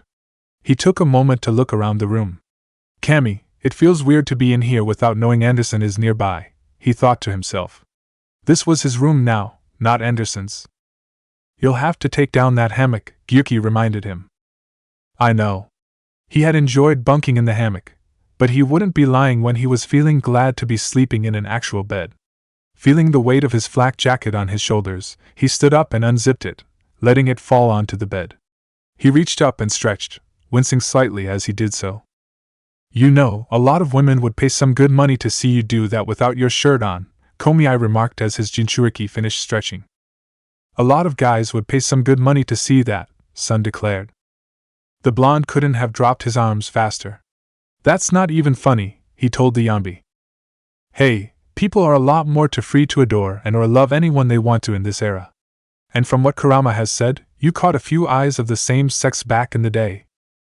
If he was actually in front of them, that would have been the point. He'd swerved to look at the fox. You promised to never speak of that again. No, I didn't. I only said whatever and went back to sleep. I'd never thought I would share it with anyone. He grinned evilly. Looks like I was wrong there. I hate you so much right now, furball. Heard it before, wasn't impressed the first time. He scowled, but it faded away quickly. There was really no point in staying mad at the Biju. It would just become rapidly redundant. Besides, if he needed to keep them in line, all he really had to do was show them an image of Guy and Lee in youth mode, or make them cute, and then invite Liara into his mind. And he knew that they knew it as well, which was why they didn't go overboard with this kind of stuff. He grabbed the box and took out the guns. The holsters looked like they could be clipped on. The question was where. He tested places out on his body, eventually settling on his back. One holster for each side. Once they were secured, he tried to pull them out. That's going to take practice, he thought, getting them free after a few pulls. That's going to kill you in a fight, Sun remarked. Why don't you angle them? Komiai suggested. That was a good idea. And as it turned out, the holsters were able to adjust like that. They bumped against his pouch, getting stuck underneath. He moved them a little further apart. That seemed to do the trick. He pulled them again. This time it was a smoother draw. That'll do, he decided, holstering them. He looked over at the desk. There were a few things there that weren't plugged in. It was as good a time as any to practice. He reached up to take off his glasses. Hey, Commander, I've got Admiral Kahoku on the line. He says that he wants to talk to you privately, Joker said through the intercom. He sighed and put his hand down. All right, Joker, he said as he went to the computer. Put him through to my room. Your room? Now, Joker, he ordered the pilot. The computer screen showed the Admiral in a state that was surprising to the blonde. Admiral Kahoku, is every okay with you? He asked. The man on the screen kept looking over his shoulder, like he was expecting something or someone to appear. Commander Uzumaki, I probably don't have much time to live. I need your help. I wanted to find out what happened to my men, but I went too deep. I learned of a similar incident that happened to another unit of Alliance soldiers, and the experiments that were performed on the sole survivor. I managed to free him when I avenged my men, but he ran off and I think he's after the scientists. You must stop him before he kills them all, otherwise they won't be revealed. Where are these scientists? I only managed to get into contact with one of them. That's why they're coming after me now. I'm sending the coordinates to you now. He looked down from the screen, obviously looking at his Omni tool. Naruto's left arm glowed briefly, but he wasn't focused on that. Admiral Kahoku, who is it that is after you? A banging sound filled the video, making the Admiral look to the left with a panicked expression. I have to move. They've found me. Who found you? Who is after you? Kahoku only said 2 words before the video disappeared. But those 2 words had stunned the blonde and his tenants into silence. Codex entry, Humanity and the Systems Alliance Einherjar. It is said on Midgard, soldiers who have died in battle were taken by Valkyries to the halls of Valhalla where they ate, drank, and fought to await the coming of Ragnarok, the war at the end of days. The Einherjar warriors of Midgard take up that tradition by bringing in heavy firepower to the mix, and they do it with a literal bang. While the average Midgardian citizen is strong and disciplined enough to use a light machine gun in a manner similar to a heavy assault rifle, classifying all HLIF units as heavy infantry in the Systems Alliance, the Einherjar favor even heavier weapons such as grenade and rocket launchers. While they primarily serve as grenadiers, some Einherjar will work in 2-man mortar or rocket launcher teams as artillery when tanks are unavailable. They are also surprisingly good pilots, as they also learn how to man a ship before space and flight travel, and are usually looked for if there are no frontiersmen to be had. Einherjar training is amongst the most brutal of training methods as it is done on the northern part of Midgard and very frequently during the winter. There those who wish to earn the horn helmet of the Einherjar learns mathematics, chemistry, physics, weapons training, and various other things, all the while learning how to survive in harsh environments and how to work together. Unfortunately, the reputation of the Einherjar has been colored due to the War of 3 Flags, see, Old Blood disgraced, and rogue members managing to somehow escape incarceration. Recently these rogue members serve in the Blood Pack mercenary group, see, New Blood disgraced. Due to this, despite their effectiveness and might on the battlefield, Einherjar are often considered third best by civilians. This mostly stems from the fact that during the War of 3 Flags, They were the first to surrender to the elemental nations. The shinobi invasion of Midgard only lasted a week, and that was because of the time it took to reach the other cities from their landing. See Sakura's Rampage. It is always pointed out that the High Jarl knew where the shinobi would be landing and had sent a massive force of over 50,000 men, of which half were Einherjar. When pointed out to famous Midgard historian Birger Axelsson, he replied, "And the shinobi had Sakura Harino. Not even that many Einherjar can withstand the fury of a vengeful mother."